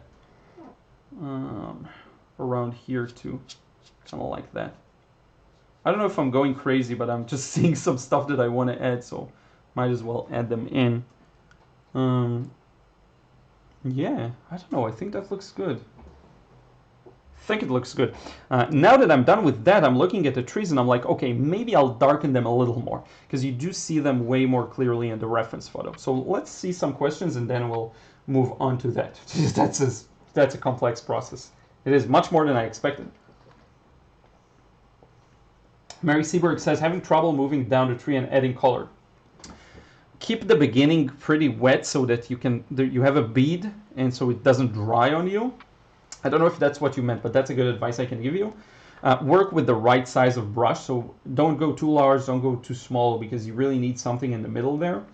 Feel free to, whatever you do, if you're painting this from my demo, send it to me over email or Instagram and I'll take a look, okay? Because some advice needs to be more specific. But yeah, send me an email, I'll look at what you got and I'll tell you where I think it may lack a bit. Okay, Sandra Fishman, what size is a brush with red in handle? So this one is a size 8. Okay, 8. This one's 16, sorry. And yeah. Let's see. Glorimer Wilson got tired. Glorimer Wilson, have you used the Pit oil base for sketching? No, not yet. I heard of it. Yeah, right. Brushes, not heard of wax medium. Do you always work with your paper at an angle, like with a block under that far end to get into the end to sit up? And if so, what's the reason? The reason, again, is to get the flow down. So a part of the reason why people may have trouble with the trees and moving down is that the paint doesn't move enough. So you need to have it at an angle, okay? And that's what I try to do. By the way, the painting looks very different from the way I see it and the way the monitor sees it. So I may take a picture later, like, you know, sometimes I do, and I think it will give you a better idea of what it actually looks like. Because there are quite a few differences in the way I see it for some reason. The camera isn't as good too. So yeah, I work at an angle to keep the paint moving. You can always take this off and have it flat, or even reverse, like rotate it and have it the other way around, but you do need to have an angle that will help direct the paint as it moves on the paper, which was one of the lessons, the insights that was reinforced to me in the latest video with the bird and the foggy scene. That really you have to be aware of the angle of the paper because the paint will move in that direction. Calvin Zero, you can check the price in Jackson, Evelina, Varnish. So varnish suggestions, read those. People have some good tips here. Do you have some tips? Umar Tang Penmanship says, do you have some tips to show the sun is shining? You can, it's basically in the values, keeping this light going darker on the sides, and also maybe I should increase the contrast here on some of these trees. I don't know, maybe that'll help. And also you can add some like actual shines by lifting. You can go wet this a bit, like pick up some water, wet some of it, lift, and it will look like sun rays. We will do some of that, I think, just for fun. We'll see how it goes. Okay, I will show you. Or you can add opaque paint and just go like that. But it's all in the values. Let's see here. Ruth looks so adorable wearing a matching sweater. Yeah, oh yeah, I didn't even notice. She has the same pattern. That's funny. I didn't even notice. Alice says, okay, but why is the dude an actual god in watercolor? Are you talking about me? I don't know if I'm a god at watercolor. Marjorie Johnson, boohoo, missed most of today's show. I haven't been grocery shopping in almost a year and got my bi-monthly delivery this evening. The nerve, delivering on the day that Liron does a live stream. No worries, Marjorie. I'll keep the live stream up. You can tune in. And thank you for being here. We still have a bit of work to do, so maybe you'll, I hope you'll enjoy that. Yeah, I'm really delayed with the messages. To be honest, I'm more of a digital artist. Okay, enough. I like painting trees, just not the branches. Yeah, I get it. Liron, I'd add some green-yellow tones to make more vivid, but already really good. Yeah, that's a suggestion. I will need, you know what, I actually have an idea on how to do that. Maybe we will. We'll give it a try with some opaque paint. I actually have a good idea. Where did I see that? Yeah, okay, Kaio. Yeah, I will do that. I have a good idea. What do you do with all your loose paintings? How do you store them? I love sketchbooks to keep everything organized, but I use moleskin and the paper is not cotton, so it doesn't stay wet long enough. I actually just put them in, like I have bags, and I just put them in. I have a few binders too that I can put them in. Sticky Web Channel says, can you read my comment? I just did, but do you have a previous one? I'll check. But I just put them in piles, in bags, and they're good to go. So yeah, but whenever I sell, I just need to flip through them and find the ones that sold. It's a bit of a hassle, but yeah, I just keep them in piles, really. I like sketchbooks, but yeah, for final pieces, it's not usually not as good. So here's what I'm gonna do. I'm gonna make some of these tree trunks darker. I feel like that's one thing that will make them pop a bit. This is good, this is good. I'll probably go for some of the center ones. I just want to get them to be a little more visible. Okay, so now we're in the realm of small corrections. This isn't really earth-shattering. I'm not going to change anything too significantly. These are small corrections that will hopefully make the painting look a little better. Okay, so here we go, darkening the tree trunk a bit more water. Especially near the bottom is where I want to darken these. And then I can actually use some paper towels to move it a bit. Let's get this section a little darker, this as well. Here as well, this is important. All of these small trees that aren't as visible, I want to make them more visible. Add some cast shadows too, some of them. Like that. More blue, I think. Just to get some of these to really show. Here we go. I think that's much better, actually. You see now it feels like a contrast between the light and dark. That's much better. Let's go for this one too. I think this works much better now, because you really need to see them. Same for this one. I'll go darker here. Okay, yeah, that's much, much better. I think we're almost done, so we can just try. I have opaque green here. Let me try and see what we can do with it. It's not really saturated per se, and I wonder what I'll use it for, but I do have it here. Do I want to use it for something? Let me show you what it looks like, and then we'll figure it out if we even want to use it. So this green, it's a nice, it's called Green Pale by Shinhan PWC. Very interesting color. Let me know what you think. So here we go. This is what it looks like, and it's quite opaque. So if you use it straight out of the tube, you can get some nice, you see?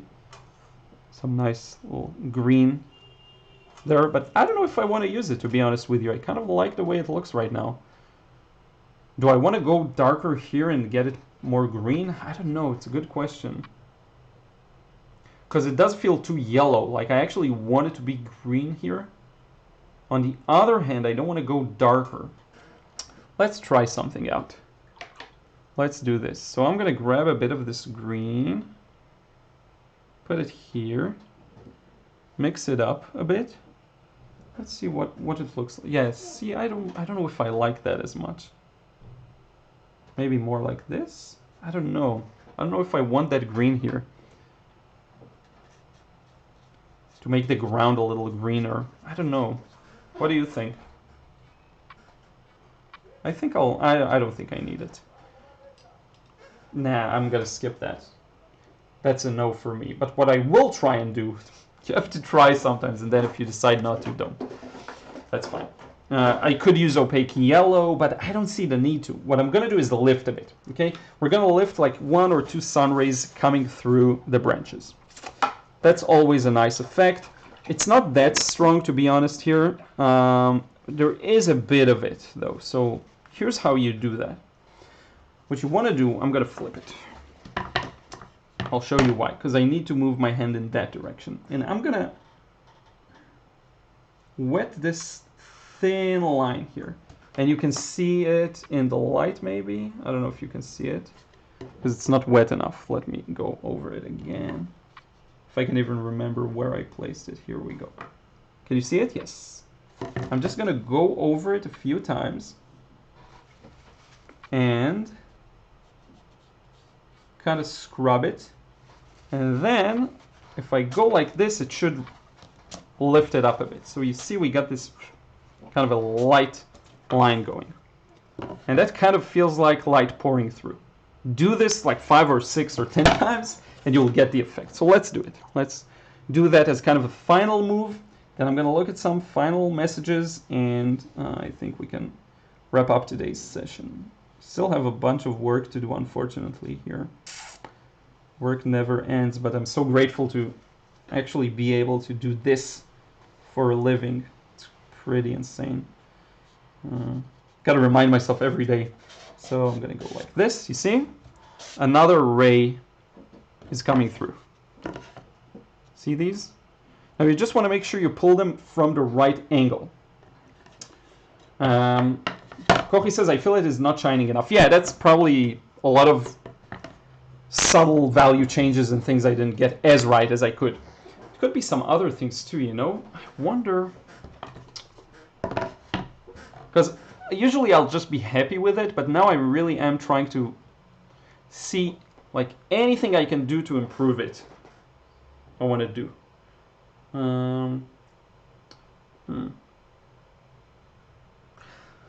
I do feel slightly tempted to really darken the sides and then make the light more concentrated on the middle.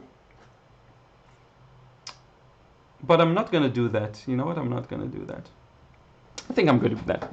It could also be with the colors if I had used stronger greens and stronger yellows around the top. No, it's just a very subtle effect, to be honest with you, and I definitely have a lot to improve to really capture the brightness. Maybe I should push the contrasts a bit more in some areas. Let's see here. Let's go over this a few times, like that.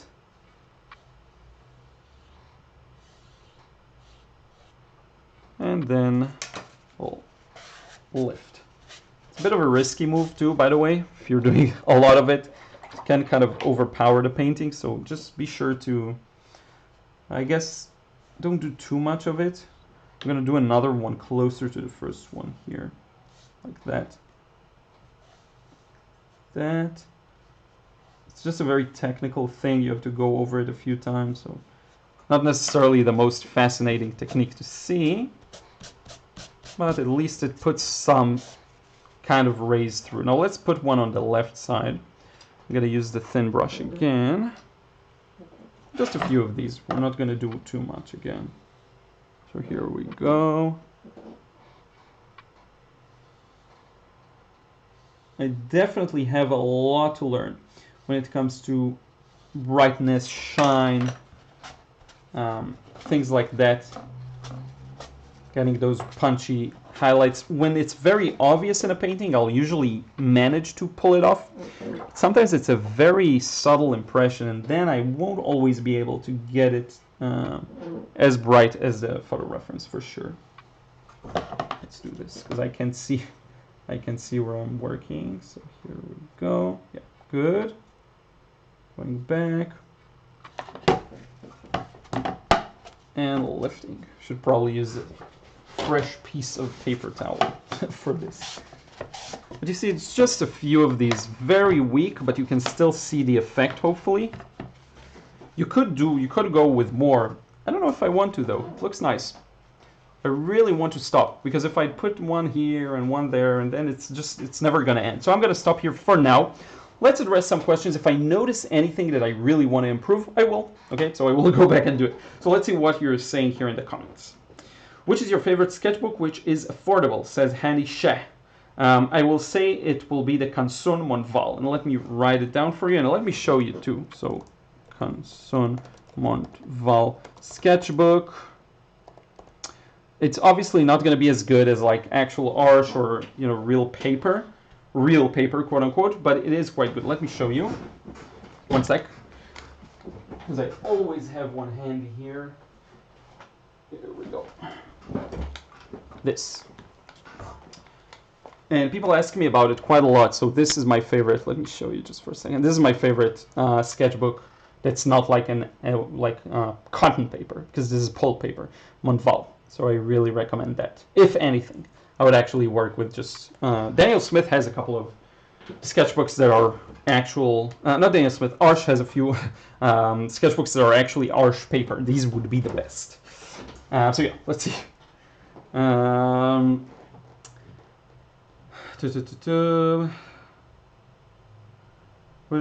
see a ladder shape running vertically through the center of the painting. What will that become? A ladder shape? I'm not sure what it is. A ladder shape running vertically through the center of the painting. So it's just two trees, I guess? I don't know. I don't think it's anything really. Gloria Wilson, a little dark foreground. So you say I should...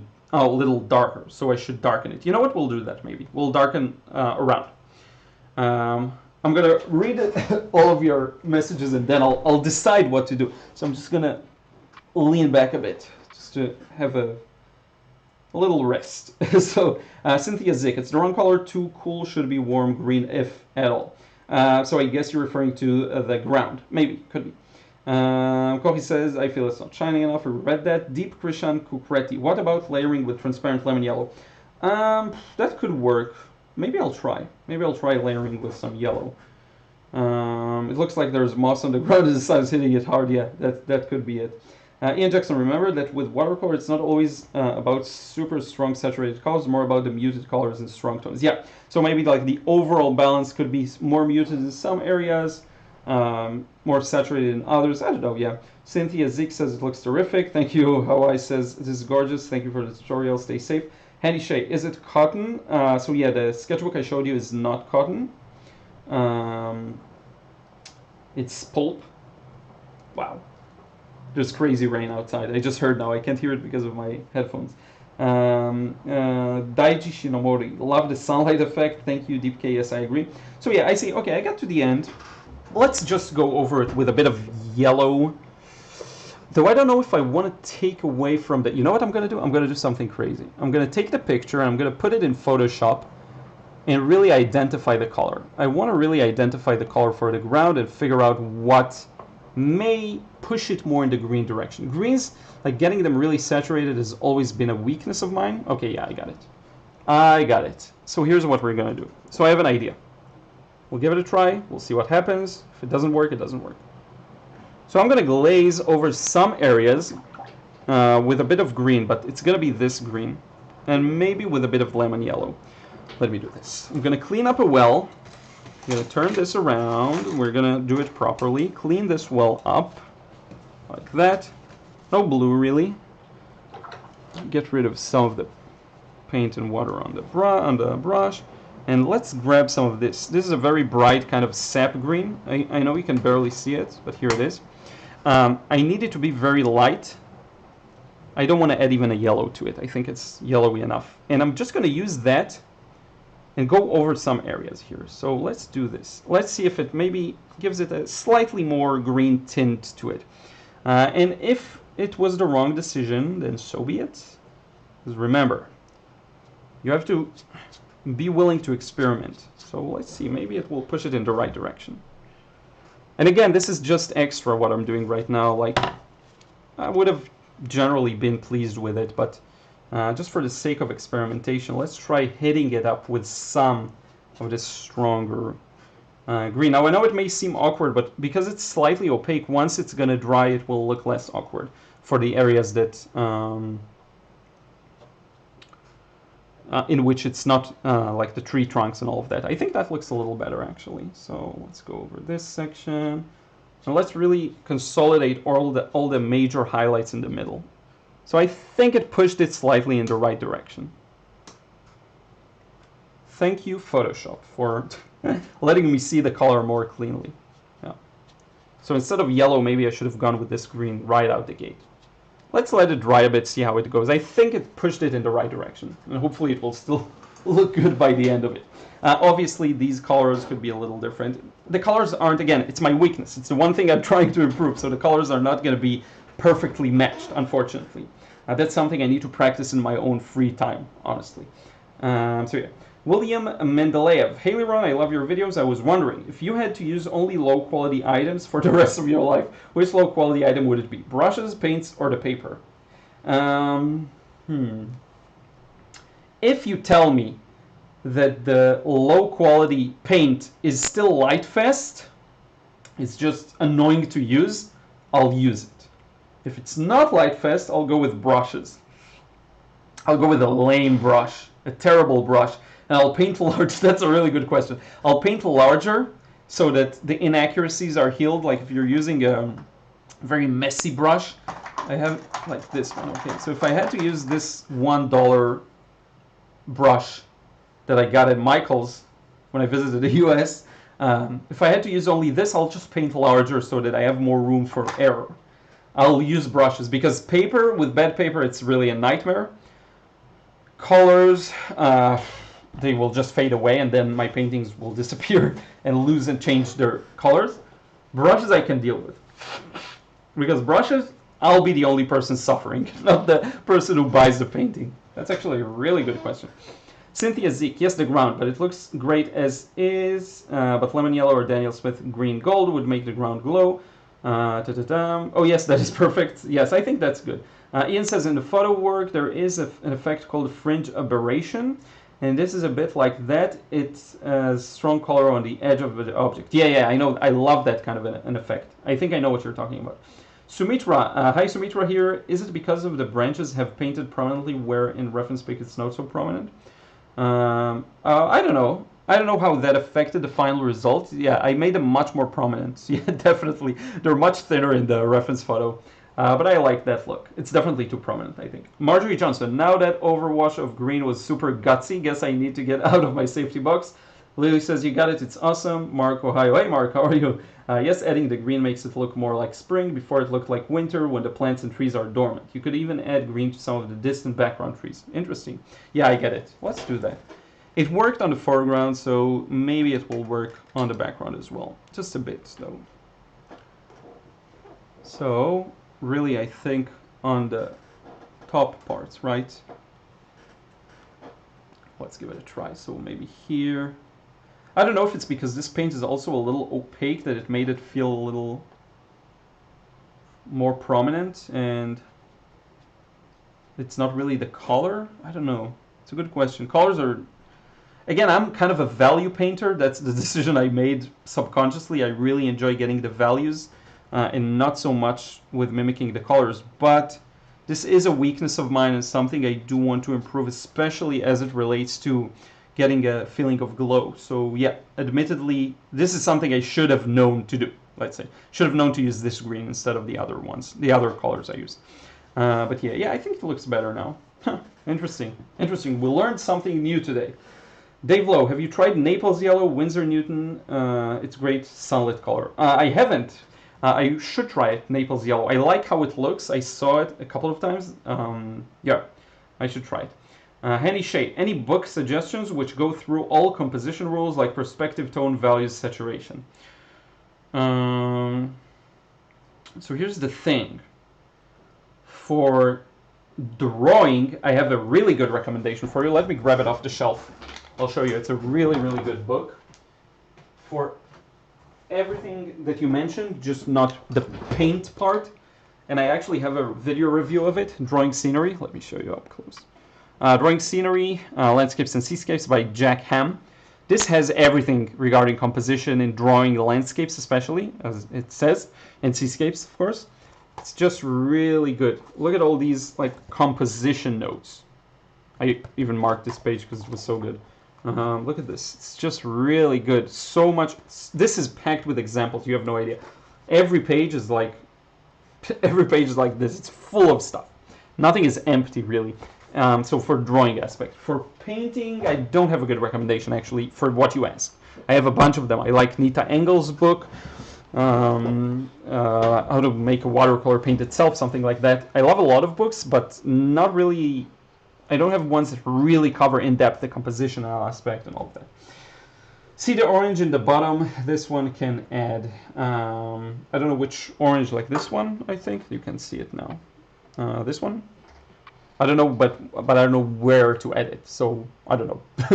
Let me show you the painting from like up front a bit at a distance. I think it's better. I think it sings a little more. I think this small effect really helped. I think the ground, funny enough, helped with this weird green. I feel like there's a decent sense of light and shadow here. I could like take a risk and go darker on some sections, but I really want to call this one done. Let's see. So I'm going to look at it for a while. Okay, I know what I'm going to do. Let me make one small kind of final change, okay? Because we're taking risks already and we're in it. So let me mix a bit of this Viridian green and red, okay? I want to try something. Because now when I look at it, it is a little darker. Ooh, that yellow was a mistake. Way too much yellow. Let's add a bit of everything here. Now I'm using paints, as you've seen, this wasn't a minimal palette painting. This I used everything. Let's start fresh here. Okay, let's see if this is dark enough. So here's the thing. Some of these sections are darker. And I want to make them darker, actually. I want to go like this. And now I don't know why, but I just feel like it'll help a bit. And if it's a mistake, so be it. But I just feel like, yeah, like that. Then I want to move it up a bit. Some of these cast shadows could be, they have some darker sections within them. That's the thing. Let's see, add a bit of Viridian here. I think it will improve the sense of light and shadow.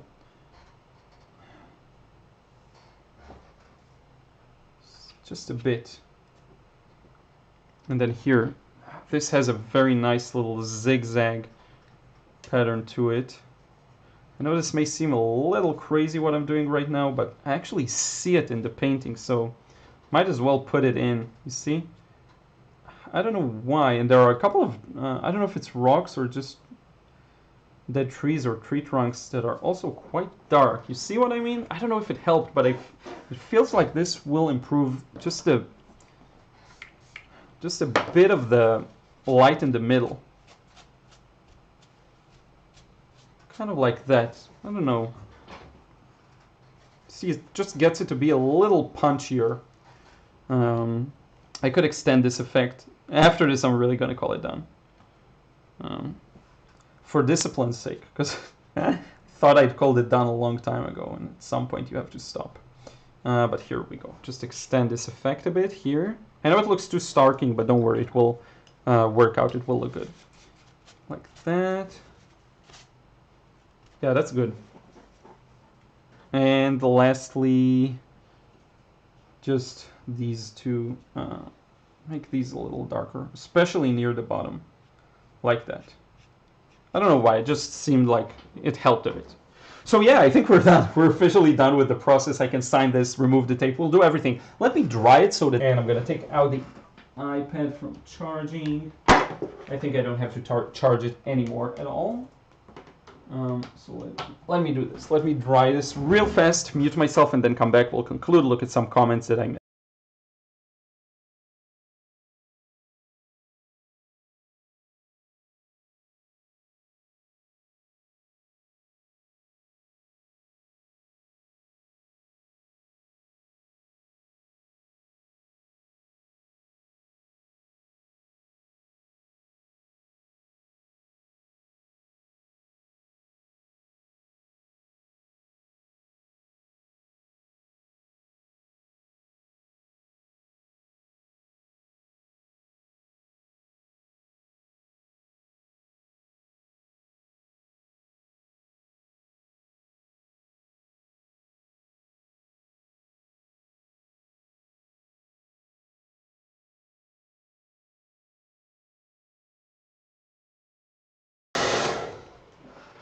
Okay, you may have been able to hear some of that end of the hairdryer. Sorry about that. I wasn't paying attention. So we're done. I like it. I'm going to sign it real fast, and then we'll remove the tape. If you have any kind of final questions before we wrap it up, simply let me know, and I'll address them now. And yeah, I think it looks really good. I'm going to show it to you from afar again. I really like this one. It was really a lot of fun and a challenge to paint it. So you see me kind of being challenged live. I wonder if I should use opaque paint because like nobody will see my signature. So let me take my time and really work slowly and get this signature section to be quite long, too long than it needs to be. Let me see if I can see some questions in the meantime. Hi Liron, the painting came out beautiful. I was wondering, how do you display watercolor works if you put it on walls? Do you put it in a frame? Yes, I think that's the way to go, framing. The best way to present a watercolor. I do know some people that do this without frames, and it looks gorgeous too, so you just have to figure out like the varnish and all of that. That kind of a mystery. That's much better. That's really nice. I should get like a new ballpoint pen that has this opaque paint that I used to use a lot in the past. I just ran out of it and haven't gotten the chance to order a new one. But this I like. I like the signature to pop on a darker background. So here we go. Jan. I have a really long last name. It's a big problem. Con. Ski. Everyone thinks it's Russian here, but it's actually Romanian. As some of you may know, I'm half Romanian and half Iraqi, which people very often find strange. I don't blame them. I actually grew up with my grandparents speaking Iraqi at home, so I know a lot. I can understand a lot. So yeah, here we go. We're done. I think it's just all we're left with is removing the tape.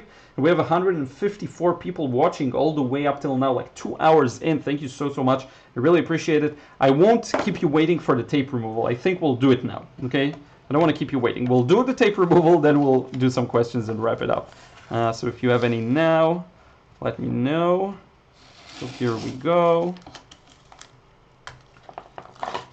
That's one. And that's two. And this effect works best when it's actually a background painted completely. So I think it will look especially good with this painting. And the last one. And this is done. I really hope you enjoyed this demo. It's been fun. It's been a wild ride. It's been a challenge. Let me show it to you like that. And take a few steps back. So what do you think? I think it's really shiny. Look at it from far. And I'm moving all the way to the back. If you look at it here really far away, it looks good. That's like always the joke with impressionistic work. No, but seriously, I think it looks really good. I think it shines well. I think we did a good job. And I think it's good for you to see me really struggle thoughts-wise. Really think, like having to think, what do I want to do more of? What effect doesn't work well? What effect works better? I think it's a really useful kind of train of thought to expose you to. And this is why I've been doing this, because I think this channel is revolving more around that, really describing in detail what I'm doing, why I'm doing it, how I'm doing it, more than other channels maybe. Other channels are more expert at other sections of the painting process. So yeah. So let's see what you're writing and then we'll wrap it up. Okay.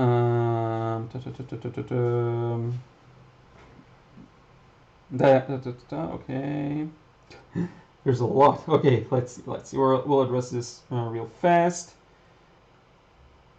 Oh, a bunch of comments. Okay, yeah. Lily says that's even better. Great. Christine Kaiser. Please, can you put the author's name on the drawing book? Yeah, it's Jack Ham. I'll write it down. I also reviewed this book, so if you even search book review on my channel, you'll find it, but I'm going to write it down now. Jack Ham. Looks perfect. Thank you, Handy Shay. Drop pedium yellow on the horizon line in the center. See how the green blends to yellow further back. Yeah, though now I decided to stop for sure. Blake Camness, I agree. Cheap brushes because you can always buy new fresh ones. Yeah, that's also true. Roman Diazzi, great one, Liron. Thanks. I'm here every time work allows. Thank you so much for that. Piccolina says, great. It's beautiful. Thank you.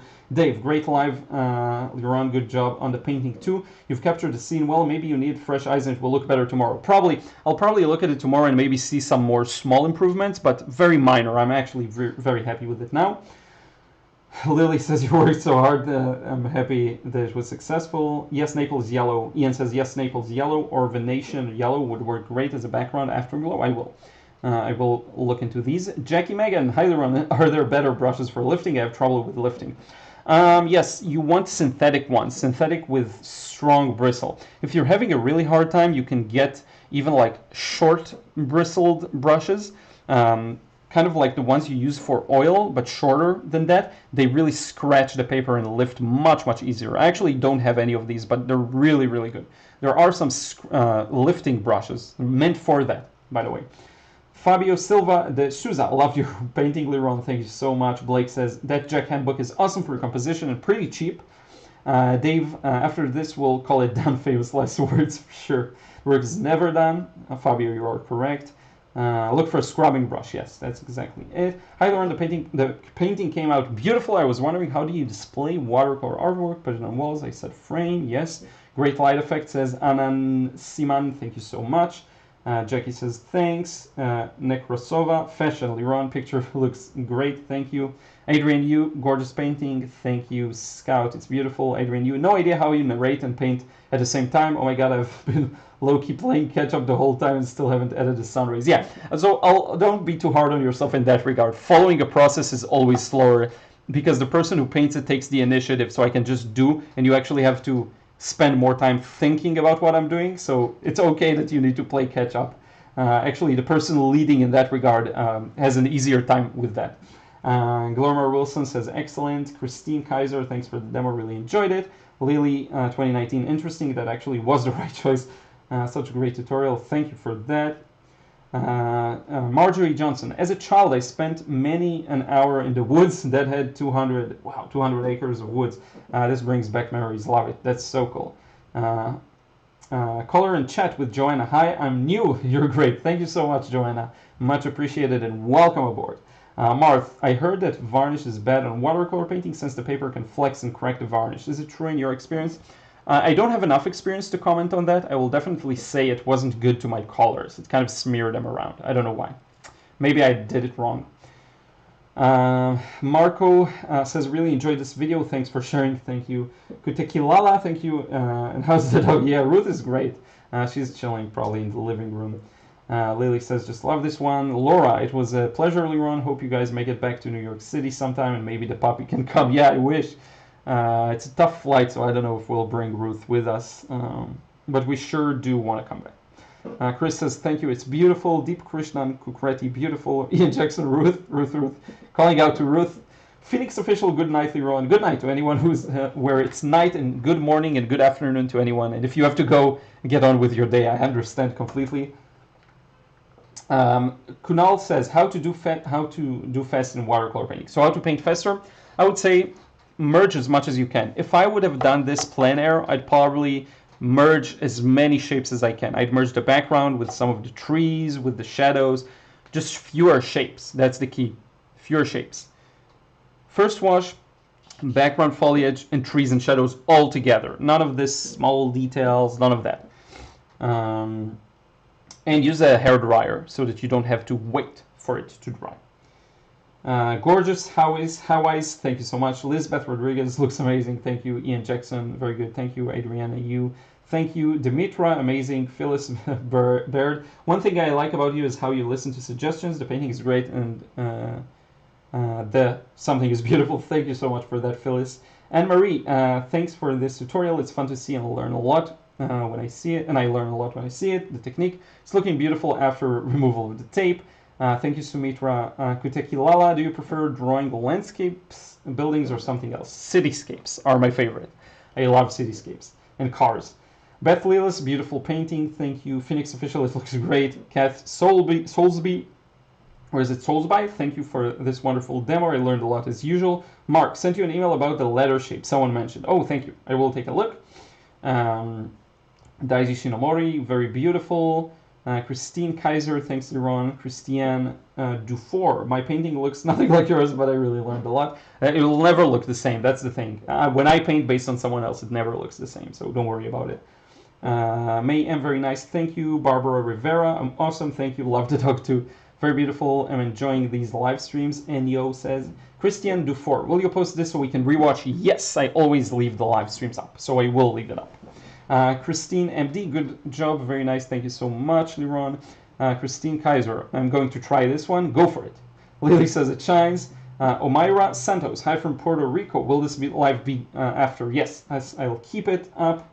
Thank you for saying it's a great drawing, a great painting, much appreciated. Sharon Denise George, the picture doesn't look the same. This picture doesn't look the same, right? Yeah, well, it definitely doesn't look the same. I changed so much. But yeah, it's just doing it to look really the same is, it's not what I'm interested in. I do want to crack the secret behind these stronger greens. Maybe doing another wash will help of this green. Maybe it won't. I don't know. Maybe I could glaze over it. Let's just try. Not to continue working on it. I just want to see what it will look like if I just do this kind of a. Let me get some more of this pure green. I'm just curious to see if I go over this green with more green. Yeah, it doesn't really make it lighter. That's the thing with watercolor. You have to be really careful with the glazes. Very different from other mediums. I don't know. It could be interesting to try it in oils and see if I can mix this bright green. Ian Jackson, take care, all from snowy England. Marjorie Johnson, with a few trees ripped out by their roots, it captures the feel. Right after Hurricane Betsy came through, the light streaming through the woods with the magical. Thank you, thank you. Yeah, there are a couple of like dead trees, I think. So Mia shops in the USA. Are you going to upload it? I missed all of it. Yes, it will stay up. Phoenix Official, your book is so good, I'm still learning. Thank you so much. I want to watch later, you will be able to. Painting is awesome, thank you. Tarcisio Domante, it's very nice, congratulations, thank you. Hushipuri, hi, hello, welcome aboard. Hanny Shay, how do you simplify and not overwork with too many details, which were in saturation? That's a good question. You see, I kept going more and more. You just have to stop at some point, really. You just have to stop, there is no choice.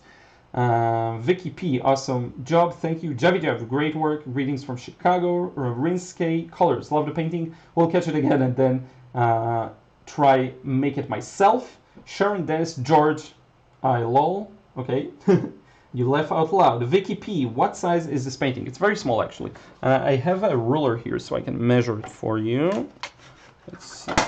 So this is in inches. We'll do inches and then centimeters. 7.5 on 11. So that's the size. The actual painting is smaller because there's this border, the white border, so 6.5 on 10.